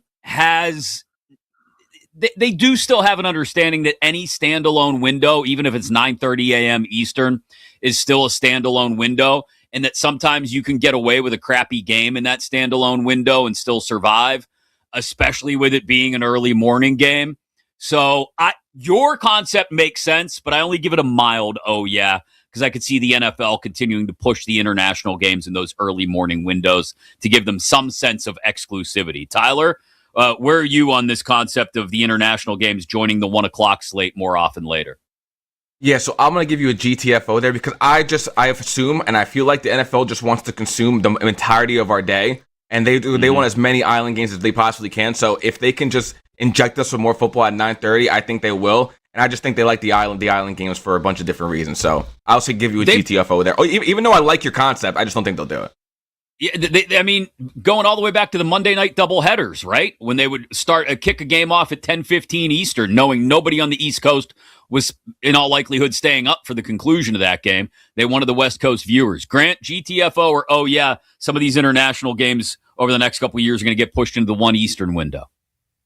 I agree. I'm going to give it I've always wondered why in like London or like in Germany or now in France and, other countries as well, they're starting at their time around noonish, which would be like saying like in here, it will be the 12 o'clock noon, the 1 o'clock or noon hour kickoffs for America. But yes, I agree. I think they should push it back so that it will fall into the 1 o'clock schedule. But I see why if NFL wants to have a standalone game so that the viewership goes up and the revenue goes up too. All right, Tyler, what do you got for us for GTFO? All right, let's go to a specific game matchup here. Week 17, Eagles 49ers will essentially be a play-in and to make the playoff game.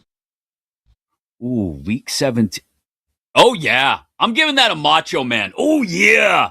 Cream rises to the top, Tyler Morales, with that pick. I'm a big fan of that concept because I am down on the Eagles this year, and I think the 49ers, Bill, are going to have an uphill battle in that division. Yeah, we actually had a conversation on the show yesterday between Drew Dinsick and Nick Kostos talking about the 49ers because Nick thinks they're going to be great, and Drew was basically like GTFO on that take and talked about all the reasons why the 49ers are going to struggle. They've got the Rams. They've got the Seahawks in that division. I tend to lean more with Drew and Tyler. I give that an oh, hell yeah. I think that absolutely is the case because the NFC is stacked. And it's not going to take much for good teams to just fall down a notch. Eagles won't have A.J. Brown most likely. I think that is a really good take. I think we just found a new degree of oh yeah on the scale from Bill there. The Stone Cold Steve Austin. Oh, hell yeah. So good job by you, Bill. Quickly, Grant, a GTFO or oh yeah on that Eagles-Niners game on Sunday night, Week 17, essentially being a play-in. I'll quickly say oh yeah because it's going to lead into my GTF or oh yeah, so I'll agree with Tyler on oh yeah. What's yours then? So mine is going to be that the Eagles could potentially lose a playoff spot because of their schedule from Week 13 on at Arizona, playing all the way on the West Coast, at home for the Colts, at home for the Seahawks, at home for the Texans, at San Francisco, and then at New York Giants, and they always have trouble in New York. So that's potentially a really tough schedule going forward, going into the playoffs. So I think they could potentially miss out in the playoffs if they struggle in that stretch. I'm going to give that an oh yeah, too. I don't know if I'll go stone cold, oh, hell yeah, but I mean, starting Thanksgiving weekend with the trip to Dallas, like you said, out west to Arizona. The two AFC South games, probably the soft spots. Indy and Houston are both at home at the Link. But then Seahawks, a trip back out west again to the Niners that we just talked about. And anything could happen with the Giants, Bill. Yeah, 100%. The Giants, I'm intrigued by the Giants this year. I don't know. They'll be better. I don't know how much better. We'll see what John Harbaugh can do there. I'll give Grant an oh yeah on that one. Look, when you look at this, you're going to have 4 division winners. If you think Dallas can win, you're going to get obviously the Rams or the Seahawks most likely in the NFC West. Let's say the other one's a wild card. You've got 2 wild card spots left for all 3 NFC North teams that didn't make the division. The 49ers, if the Commanders rebound, like there's a lot of intrigue in the NFC. We're going to see some interesting teams miss the playoffs. I agree. Tyler, are you on board with this too? No, I'll give it GTFO. I think they'll beat the Cardinals. I think they'll beat the Colts. I think they'll beat the Giants. But that's Seahawks, Texans back-to-back. Like, that, honestly, I don't know how that's legal. You go and get the 2 best defenses in back-to-back weeks. That's tough. So I'll give them a GTFO there. I think they'll sneak in.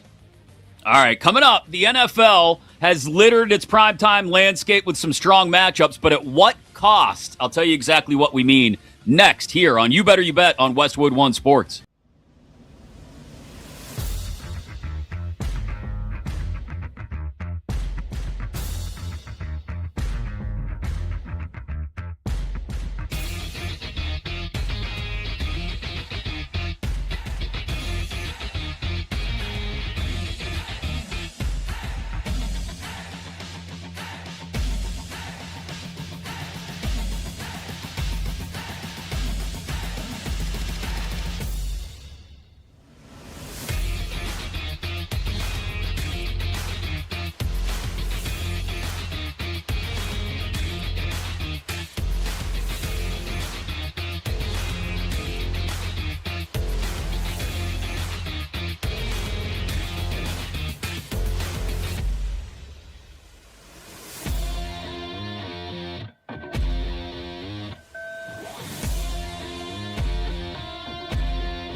Welcome back to You Better You Bet on Westwood One Sports.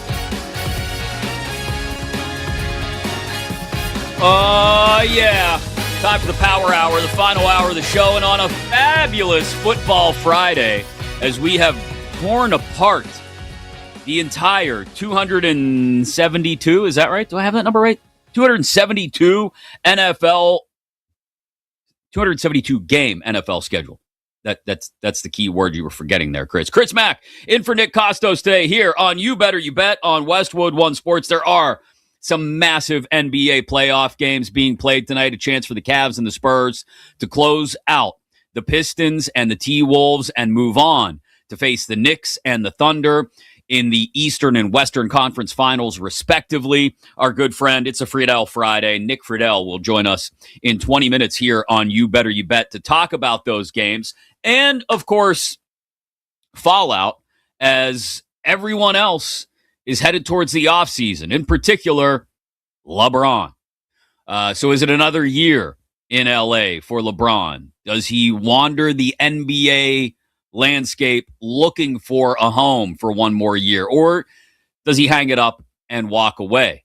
And what of the report that Steve Kerr had to retool that assistant coaching staff out there by the Bay after getting his 2-year contract extension? Was that his hand being forced? Was that a decision that he made? We'll get into everything going on in the NBA. Giannis, where is he going to be showing up 2 hours late for team planes if it's not Milwaukee this year? All of it with Nick coming up in 20 minutes. But obviously, the NFL schedule release is what we are diving into and tearing apart limb from limb. All 272 games today here on You Better You Bet, presented by BetMGM. And the one thing that a lot of people have been talking about, and I think it's a very important point to be made. In fact, I want to give proper credit, so I'm going to bring up the post on Twitter to make sure I get it right. And she wasn't the only person to tweet this yesterday as we were watching the schedule release happen. But Shelby Cassesi, who works for WPXI Channel 11 TV in Pittsburgh, threw up a tweet yesterday ahead of the schedule actually coming out, but it's still applicable. It's become viral, and it's all that more relevant after seeing the way the schedule actually shook out. She tweeted, "One day we will tell our children about the NFL games played at 1 p.m. on Sundays." And the point is valid.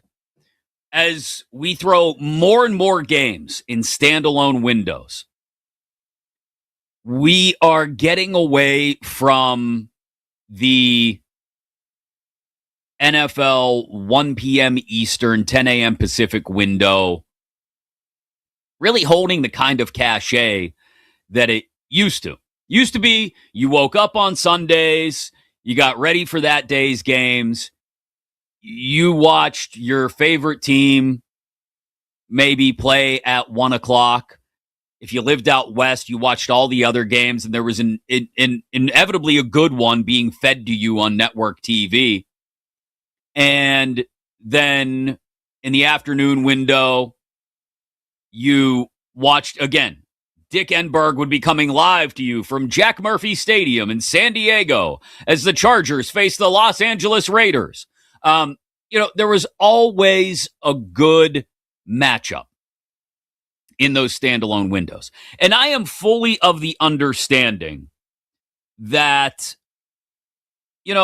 a lot of this has to do with the fact that we no longer exist in that realm of, I only get the 1 o'clock game that I get, and I only get the 4 o'clock game that I get. And so I'm probably going to be fed something that's either of personal interest to me, because I'm a fan of the team in my area, or that is otherwise a really good matchup, because it's been chosen for that national standalone window, or as the marquee matchup in that window. Now, if you're like me, at 12:55, you flip over to Red Zone and you watch the clock countdown. You get an Amazon ad in there right before it kicks off. But you watch the clock click down, and then bang, Scott Hansen comes on your screen. And you're watching Red Zone if your team isn't playing at 1 Eastern. And you probably keep it on all day long. Maybe it's relegated to a second window on your screen or another screen while you watch your favorite team play their game. Maybe your favorite team is playing in prime time. So it's glorious. You just get 8 hours of uninterrupted Red Zone. Well, briefly interrupted in spots. Anyway, I'm not going to sit here and argue that point. So we want everything we see to be impactful. Like, that's just the way our brains have been molded over the last decade or so. But it's getting watered down in some spots. Now, look, again, the primetime standalone windows are really good this year. I would argue Monday night is the best, Sunday night a close second, and Thursday nights look a little soft this year. We'll see how that shakes out throughout the season. And we just got done talking a couple minutes ago about those Sunday morning international games. And they're leaving a little something to be desired this year. But in pushing all of these big marquee matchups to primetime in order to serve their partners, the networks and the streamers, the NFL has done a disservice to the 1 p.m. Eastern, 10 a.m. Pacific window. They have. Now, through the first 3 or 4 weeks, I'll be honest, it's not as noticeable. Like, if you get the time to, if you haven't already, it's Friday. Nobody's doing anything at work anyway. You're sitting there staring at your laptop, hoping your Outlook thing doesn't bing, so you don't have to answer another email from your boss who's inevitably sending that from his phone while he's on the golf course. Maybe you're on the golf course as you're listening to this. Thank you, by the way, for taking us with you inside the Westwood One Sports app or the Audacy app or wherever you get Westwood One Sports. But when you get a chance, which should be pretty soon, take a look at the 1 o'clock windows specifically. We got done talking about week 1. And I do think week 1 is particularly strong. But you could get to week 2, and the 1 o'clock window still has some really good games. An NFC North matchup between the Vikings and the Bears at Soldier Field. You got Panthers-Falcons, which, granted, it's Panthers-Falcons, I know, but it's a division rivalry. Steelers at Patriots. Packers go to New York to face the Jets. Probably won't be a banger late, but we'll see. You got Browns, Bucks, so not Baker going back to Cleveland as we would want, but Saints, Ravens could be interesting. Bengals, Texans. That could be, that's 2 playoff possible teams. So week 2 isn't bad. Week 3 isn't bad either. When you start to notice the downturn in the intensity of 1 o'clock games is when you get out to like week 5. I'm going to run through the early window, the 1 p.m. Eastern window, week 5. Okay, Texans, Titans in Nashville. We'll see. It's a division matchup, though. Bengals, Dolphins in Miami. Yeesh. Raiders, Patriots in Foxborough. Ugh. Vikings, Saints in New Orleans. Browns, Jets in Jersey. Yay. Colts, Steelers in Pittsburgh. Maybe something there. Giants, Commanders could save that 1 o'clock window, but there's not a lot there. Week 6, the 1 o'clock window, equally uninspiring. I mean, you got Ravens at Browns, okay. You got Titans at Colts, okay. Jets at Patriots. Panthers at Eagles, maybe. Steelers at Buccaneers, maybe. Saints, Giants. Bears at Falcons could be okay. But not a lot jumping off the screen at you at 1 Eastern in week 6. Same thing in week 7, and it protracts out through October and through the rest of the season. The 1 o'clock window has been somewhat cannibalized. And this is where I'll bring in my friend and executive producer, Bill Zimmerman, because we talked about this at length this morning before the show, Bill. And you stand firm in this. And I think you're still right that it's the NFL, man. It owns our collective consciousness for 5 months, at least, every year as an American sporting public. And it will continue to do so. But I think this is sort of the first half step back towards maybe it's a nice day and it's a 1 o'clock window that isn't especially inspiring. My wife's been complaining that we need to take the kids to the pumpkin patch. Maybe we'll do that early on Sunday, and I won't mind missing the first half of those 1 Eastern games. And we'll get home in time for dinner, and I'll watch the late window and the primetime games. This is the first step towards, maybe I don't care about that window so much, which I think is a slippery slope for the NFL that they have to be careful of. Yeah, and that's the thing. You've only got so many good teams, right, Chris? Like, we know there's going to be, by December, there's going to be 10 teams we're looking at that maybe can win the Super Bowl. There's another 10 teams fighting for playoff spots. So you maybe got 20 interesting teams, and the rest of those teams are going to just be bunk. That's just what happens every year. Yeah. And that's fine. But when you spread out all the better teams over all these streaming platforms in different days, you're going to have less compelling stuff. And where I think maybe, like you're talking about going to the pumpkin patch and stuff like that, and I think that's going to happen. Maybe they'll go during the late window where there's less games. We'll see. But here's where the NFL is worried. They have never had to worry about this. I'm not saying this is going to happen this year or next year.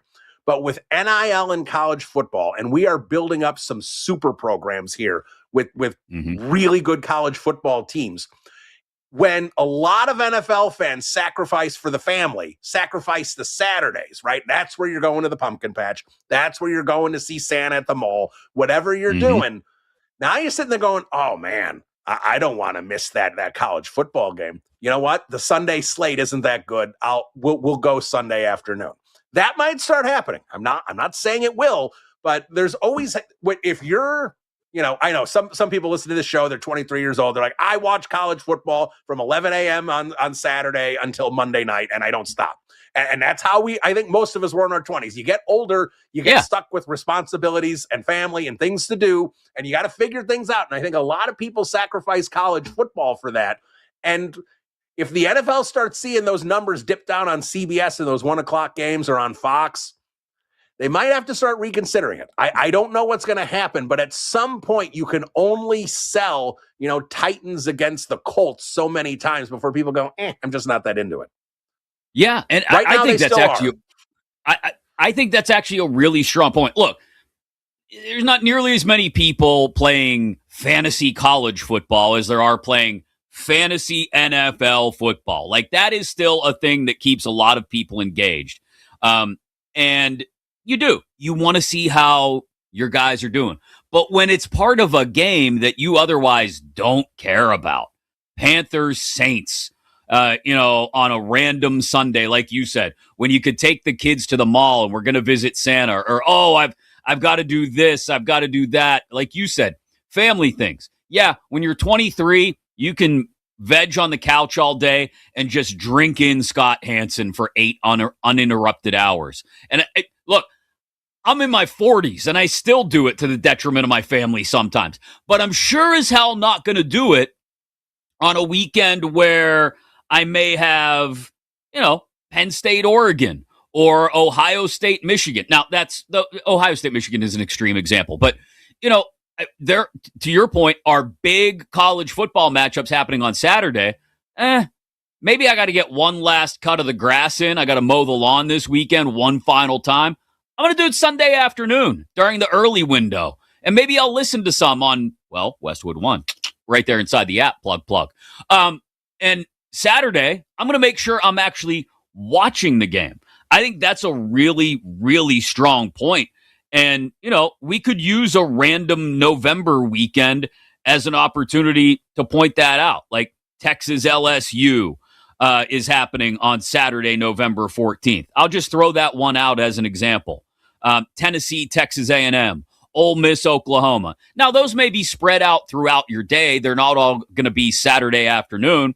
But after watching college football all day Saturday, you may come back around the next day and go, am I necessarily excited to see the Texans go to Cleveland at 1 o'clock? Am I hyped for Jags Titans at 1 o'clock or Panthers Saints? Or I know the Bills are going to go to the Meadowlands and stomp a mud hole in the Jets. Like, you're not. If you're making trade-offs on your personal time, yes, the NFL, I think Tyler put it well when we were talking about these different standalone windows a couple minutes ago.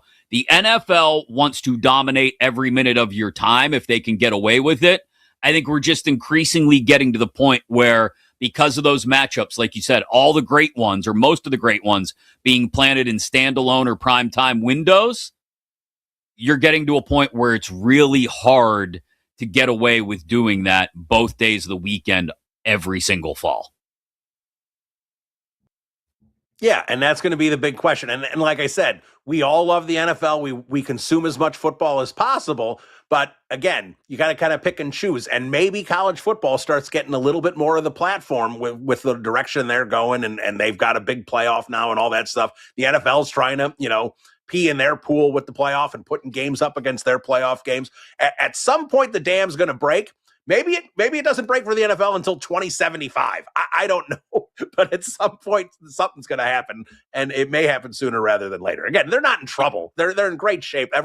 It's the number one sport by far. Preseason games do better than NBA playoff games. That's just where we're at. So yeah, but at some point when the platforms are spending billions, they expect big numbers on those streams and on those broadcasts. Yeah, someday when we're playing 20 games in 24 weeks and the season starts in August and ends in February and the Super Bowl is on St. Patrick's Day, maybe we're there. Coming up, can the Cavs and Spurs close out the Pistons and T-Wolves tonight and set the conference finals matchups in the NBA? Who better to ask? It's a Friedell Friday. Our Audacy NBA insider Nick Friedell joins us next here on You Better You Bet on Westwood One Sports.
Welcome back to You Better You Bet on Westwood One Sports.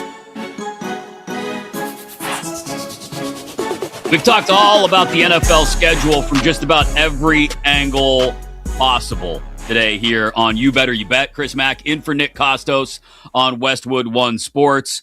A couple other tidbits for you before we wrap up the show, but there are two massive Game 6s in the NBA Conference Semifinals tonight, and who better to talk to about those games? It's a Friedell Friday. Nick Friedell, Audacy NBA Insider, joins us here on You Better You Bet. Nick Friedell, brought to you by Hyundai and the all-new Hyundai Palisade Hybrid on this Insider Call. Morning, Nick. How are you? And how do we feel as two charter members?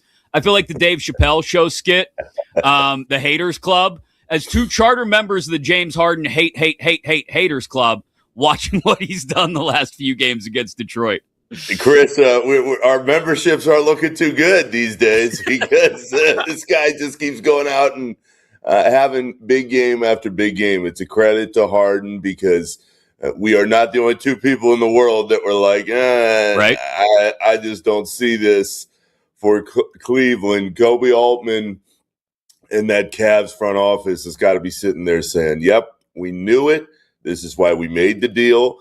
Now he's just got to close. And again, historically, that has been a problem. So you give credit where it's due. Right now, I'm sitting here watching these games saying Harden is proving me and lots of other people very wrong, but he's got to continue to do it because that was always the knock on Harden, especially in the playoffs. He'd have really, really good games, and then he would disappear. So I am very, very interested to see how he responds tonight in this moment in Cleveland, where they actually have a chance to shut this thing down and set up just a really, really big series with the Knicks.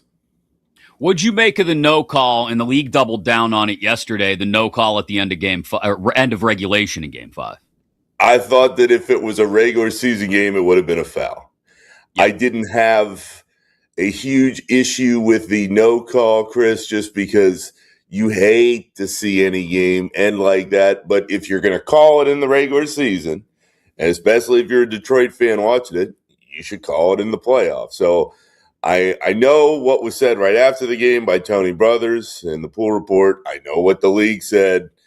I'm with everybody else who says, yeah, great, that's a foul, because I've watched that play plenty of times through the years. It was just a weird, awkward moment at the end. I see both sides, but to me, it's a foul. And if it's a foul one way, it's got to be a foul in the biggest of moments. Yeah, like you, I see both sides of the argument because on a Tuesday night in December in Milwaukee, like you said, that's a foul. Absolutely. And I think the difference is for me and why I didn't have any problem at all with it not being called is one of the things I've enjoyed in particular about these playoffs, especially the second round, and we kind of talked about it a little bit last week, is the physicality in the nature of the games that's existed in many of these games so far is something I've appreciated. Now, that's just part of my Gen X millennial nostalgia for those days in the late 80s, early 90s, right? When, especially in the Eastern Conference, you'd have the Pistons and the Bulls and the Pistons and the Knicks and the Bulls and the Knicks and the Celtics, and they're all beating the hell out of each other to try and get to the NBA Finals. But it's the playoffs. I did not want to see a decisive game be decided at the foul line. You're right. By the book, it's a foul. But at the same time, I'm okay kind of half looking the other way and saying, you know what, in this instance, we're not going to let this game be decided at the foul line. And it's very clear that the league shares your point of view. Because, Chris, JB Bickerstaff was right when he said what he said right after the game. He's like, that's a foul. And I think by the book, that's a foul. But the league and the officials were feeling that with a second left, it just shouldn't go down like that. I get all of it. But if Cleveland goes and wins this series, all the Detroit fans will always remember that moment and say, this is where everything really turned. What do you make of Cade Cunningham over the last couple of games? You know, we joked a little bit, but talked seriously as well about the way James Harden was throwing the ball away early in this series. And it seems like it's contagious, and now it's been caught by Cade Cunningham and at the worst possible moments in some of these games. Well, and the worst part about all of that, if you're the Pistons, Chris, is Cade Cunningham is the show. I mean, it is very clear and has been throughout most of the playoffs. I know Tobias Harris had his moments in that Orlando series, and he played pretty well at the beginning of this one. But if Cade Cunningham doesn't get it going, where is the help coming from? I mean, they absolutely blew the end of Game 5. If you get up 9 that late, that thing should be a wrap. But it was so obvious that, okay, they're going to double Cade. They're going to push the ball away from him. And to your point, on top of that, he's been turning the ball over. So if you have that, you need somebody else to step up and say, hey, I got it. I'll take care of it. Get me the ball, and I'll get to the rim, or I'll get to the free throw line, and I'll make things happen. The Pistons don't have that guy. And, Chris, that's why this is a series between two very flawed teams. They have major issues on both sides. It's why the Knicks, at least through these first couple weeks of the postseason, they look like the most complete team in the East. Who knows what happens and whatever series may come. But if the Pistons don't get Cade some more help, and if Cade doesn't take care of the ball better, then Cleveland is heading to the Eastern Conference Finals, and the Pistons still have to address the real issue, which is they know they have this really, really major superstar, and they have a roster that's built for the regular season, not the playoffs. What do they do with Jalen Duren? It's been something to watch the switch on him get flipped off after the way he carried them in Cunningham's absence. Yeah, Tobias Harris has stepped up, but to your point, there's really no other support outside of Cunningham when he doesn't have a quality game. And I think so many of us expected Duren to be that guy in the playoffs.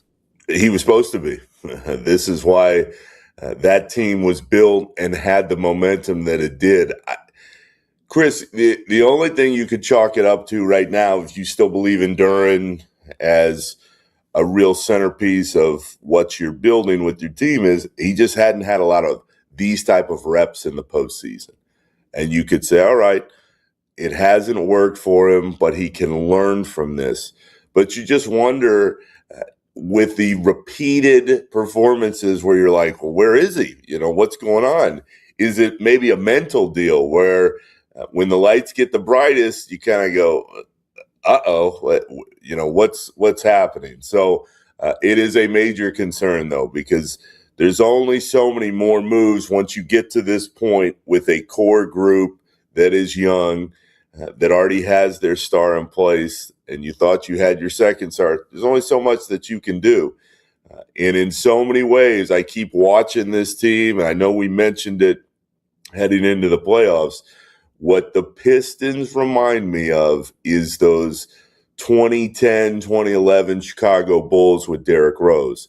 Obviously, they're not the same type of player, but if somebody slowed down Rose, there were only so many different places to go.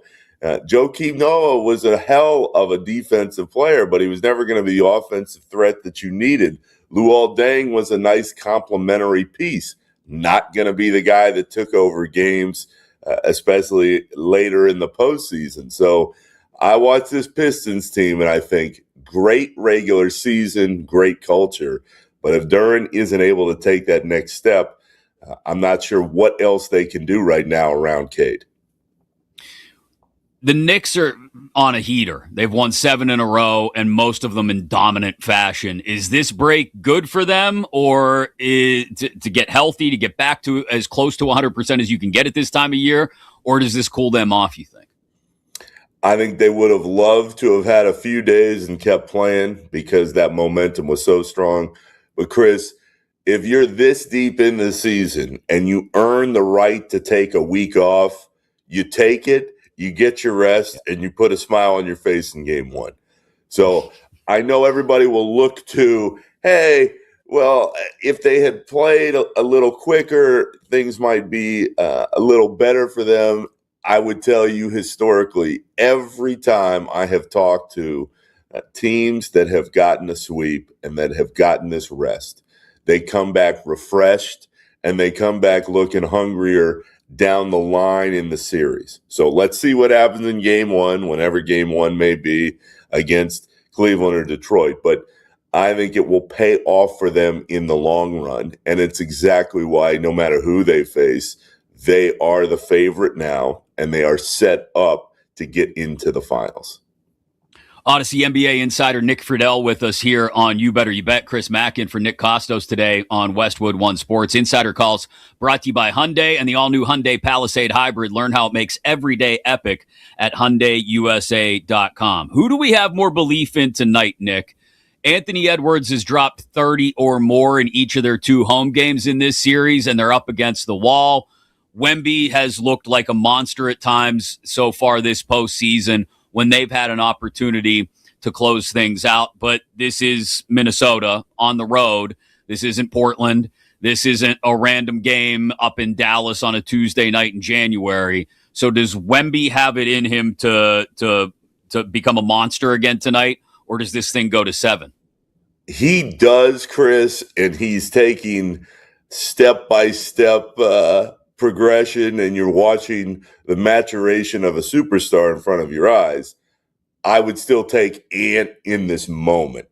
I think that he's got just enough to push them across into Game 7 and feel good about where they can be heading into that moment.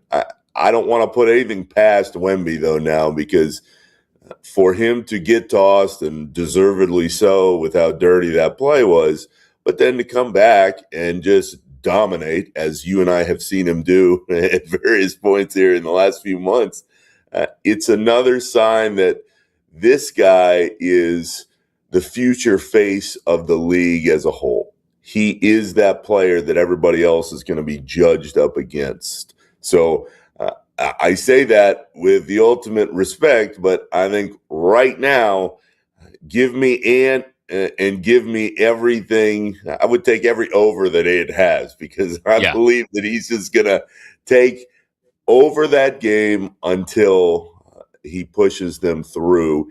And you're going to look back and go, all right, well, this is a Game 7 that's set up between the 2 next guys that should be able to carry the league.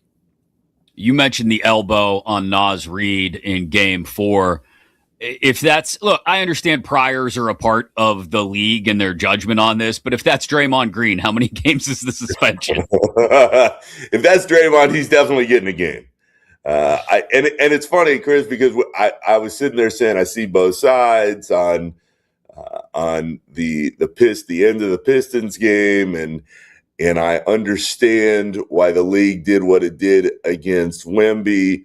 It was a dirty, dirty play. I mean, he deserved to get tossed. I thought he should have gotten fined on top of that.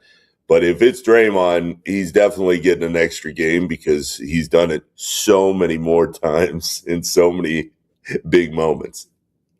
The Thunder, much like the Knicks in the East, are sitting around waiting in the West, and they also are on a run. They haven't lost yet in the postseason. So, same question. Is this rest in this waiting game good for the Thunder? Are they more prepared to sit and wait than maybe the Knicks are in the East? Chris, I don't think anything matters for the Thunder at this point anymore. And I say that because I was in Los Angeles for Games 3 and 4, and I watched a team that just didn't seem to matter if Shea was off, if somebody else was having a game that wasn't up to the standard.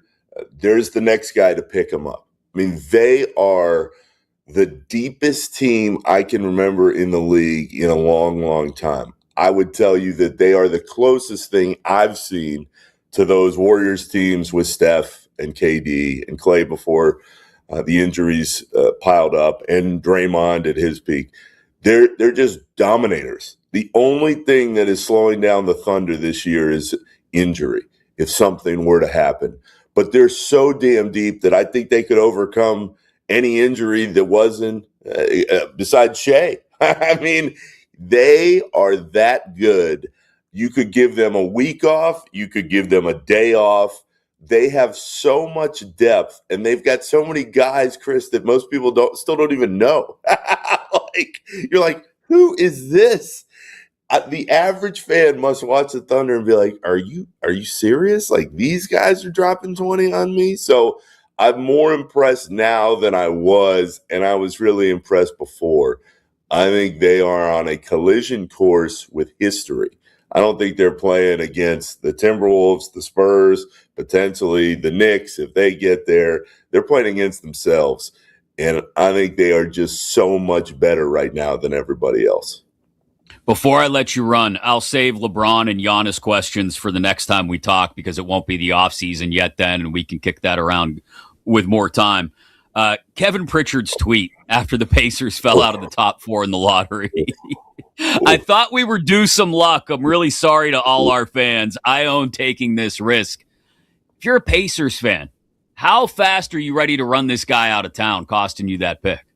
This is pro sports in a nutshell because he rolled the dice and he didn't think that it would get to this point. And Chris, when that came down and you realized that the Clippers were not only keeping the pick, but the pick was number 5, and you're like, wait a minute, what did they give up again for Zubac? That was a bad deal. I see what Pritchard's trying to do. Hey, transparent, it was my fault. Okay, That was terrible.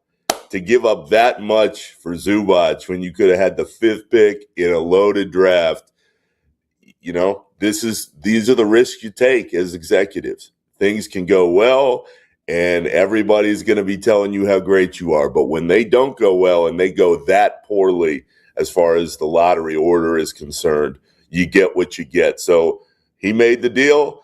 If they don't have the success that people believe they should with Halliburton coming back next year and Zubac in the fold, good luck to him because the second that envelope got opened, his heart had to drop and he had to be sick because of what happened.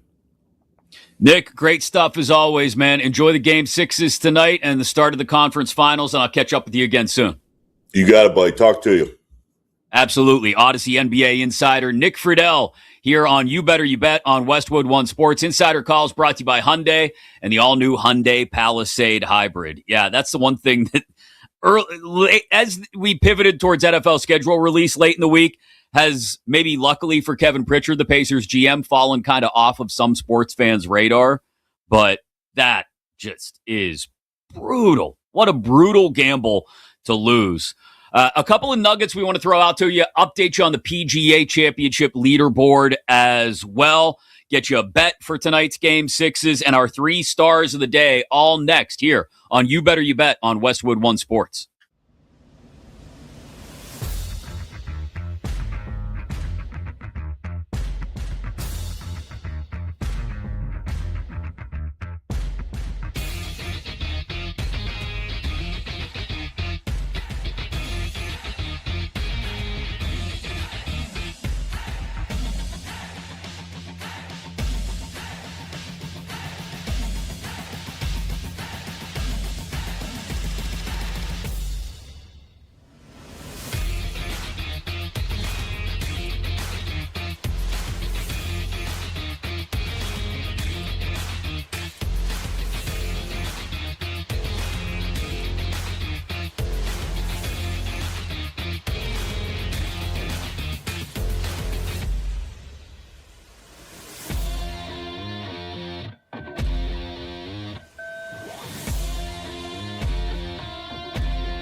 This is You Better You Bet, presented by BetMGM on Westwood One Sports. Oh, a little Mack Miller on a Friday. Thank you, Grant. Chris Mack in for Nick Kostos today here on You Better You Bet on Westwood One Sports. Our 3 stars of the day, our 3 favorite moments of the show coming up to wrap things up in just a second. I got a bet that I'm a huge fan of for one of the Game 6s tonight in the NBA Conference Semifinals. And when the games are this big, when the crowds are this loud, and the excitement has reached this level, you want to be a part of the playoff action inside the BetMGM app. You can bet with boosted odds. Activate your odds boost token for any bet on the NBA playoffs, and you'll receive a bigger payout if your bet wins. Get ready for tip-off tonight with BetMGM. Download the BetMGM app today. I don't know what happened to my guy, Jordan Spieth. He's no longer in the lead. He was one of about 5 co-leaders to start the day at 3 under, and since then, it has not gone well for Scotty Scheffler. 2 over for the day through his first 9 holes. He started on the back 9. He's 1 under, 3 strokes off the lead, which is Alex Smalley at 4 under. 1 under for his day so far. And then a handful of guys at 3 under, just the second round. But I still stand firm in the fact that I believe Scotty Scheffler is going to make a run at the PGA Championship this weekend. And I will stand firm on that. Speaking of other little news, notes, and nuggets we wanted to get you before we get out of here, Edwin Diaz. This is something. According to Josh Peter of USA Today, Edwin Diaz has been tied to an illegal cockfighting ring in Puerto Rico. What? What are we doing, Edwin? What are we doing? Who are these people? Come on. Seriously. So, things just getting better. Just getting better. If you're... I guess maybe that is a bright spot if you're a Mets fan. You're like, hey, maybe we got out of this unscathed. Maybe. I am all over Anthony Edwards tonight in Game 6. Ant 30-plus points at BetMGM is plus 165. Plus, I mentioned the odds boost earlier that you can maybe add to that bet as well. Go check it out inside your BetMGM app. He's averaging 34 points at home in this series, and I think he shows up big tonight. And maybe the T-Wolves even force that Game 7 in their matchup with San Antonio. Maybe even steal their way to the Western Conference Finals. I don't know if I'll go that far. All right, our 3 favorite moments of the day. It's time for our 3 stars. 3. This place has been sold out for the past 2 months. These 2 teams don't like one another. They never have. They present about as good a matchup as you can have in the National Football League. I know our generation barely remembers the great Howard Cosell, aside from clips like that one. And Monday Night Football, maybe for a long time, hasn't been viewed the same way it was back in the day, at least in comparison to Sunday Night Football, the new crown jewel of primetime windows in the NFL. But in a year where Disney is going to get the Super Bowl on ABC and ESPN, it feels kind of appropriate that it really doesn't look like a clunker on the Monday Night Football slate. They really stacked it up this year. I had to throw some Cosell in just for recognition of that. Our number 2 star. 2. If the Pistons don't get Cade some more help, and if Cade doesn't take care of the ball better, then Cleveland is heading to the Eastern Conference Finals, and the Pistons still have to address the real issue, which is they know they have this really, really major superstar, and they have a roster that's built for the regular season. Our Audacy NBA insider Nick Friedell just a few minutes ago talking about the Pistons being in trouble against the Cavs. Game 6 in Cleveland tonight. Cade Cunningham has gotten sloppy in the last couple of games. James Harden has cleaned up his turnover issues. And all of a sudden, the Cavs have a chance to close the series out on the road because, to Nick's point, who's there to help Cade Cunningham? Tobias Harris has had a nice series, but Jalen Duren missing for a second consecutive round of the playoffs. Finally, our number 1 star. 1. Does your home smell like an NFL locker room? Well, it happens to the best of us, but worry no more. That's right. With this cutting-edge loaded chili candle from Cincinnati Scents, your home will be filled with the delectable aroma. It is a robust aroma. Rob Riggle and Lisa Gilroy in the Chiefs schedule reveal video, which, in my opinion, is top of the medal stand. The winner in the schedule release video game, hilarious spoof of old school 90s shopping network shows. And that Skyline chili candle comes out and she gives it a whiff and nearly yaks all over it. That's how most of us feel about Skyline chili. Again, apologies to those of you from northern Kentucky and southwestern Ohio, but that stuff's nasty. It just is. Sorry. Sorry, not sorry, okay? Our 3 stars of the day and our winners of the schedule release video, the Kansas City Chiefs. Good job by them. And to all the teams that really didn't seemingly put in any effort, I will say to the Lions, if you're not going to put in a ton of effort on being clever with your schedule release video, bang, straight ahead, just the way they did it. Just Dan Campbell posting the schedule on the bulletin board. I'm okay with that. But to some of them that tried to be clever and didn't pull it off, I'm looking at you, Arizona. I don't know what the Bengals were trying to do. Couple other ones, the Saints. Take another swing at it next year, I guess. But the Chiefs, in my opinion, won the schedule release video game. If you have to declare a winner in that, because it does feel uber competitive at this point, they win it for me. I'm Chris Mack. Thanks to you for hanging out today. Appreciate each and every single one of you who hung out while Nick Kostos was off. He will be back on Monday. Thanks to everybody behind the scenes. Dan Turner, Mike Brown, Grant Leader, Tyler Morales, executive producer Bill Zimmerman for trying to keep everything on the rails today. I will talk to you Sunday from 11 a.m. to 4 p.m. Eastern on BetMGM Game Day alongside PJ Glasser. Until then, Bleck and Abdallah up next. Keep it right here on Westwood One Sports and enjoy your weekend.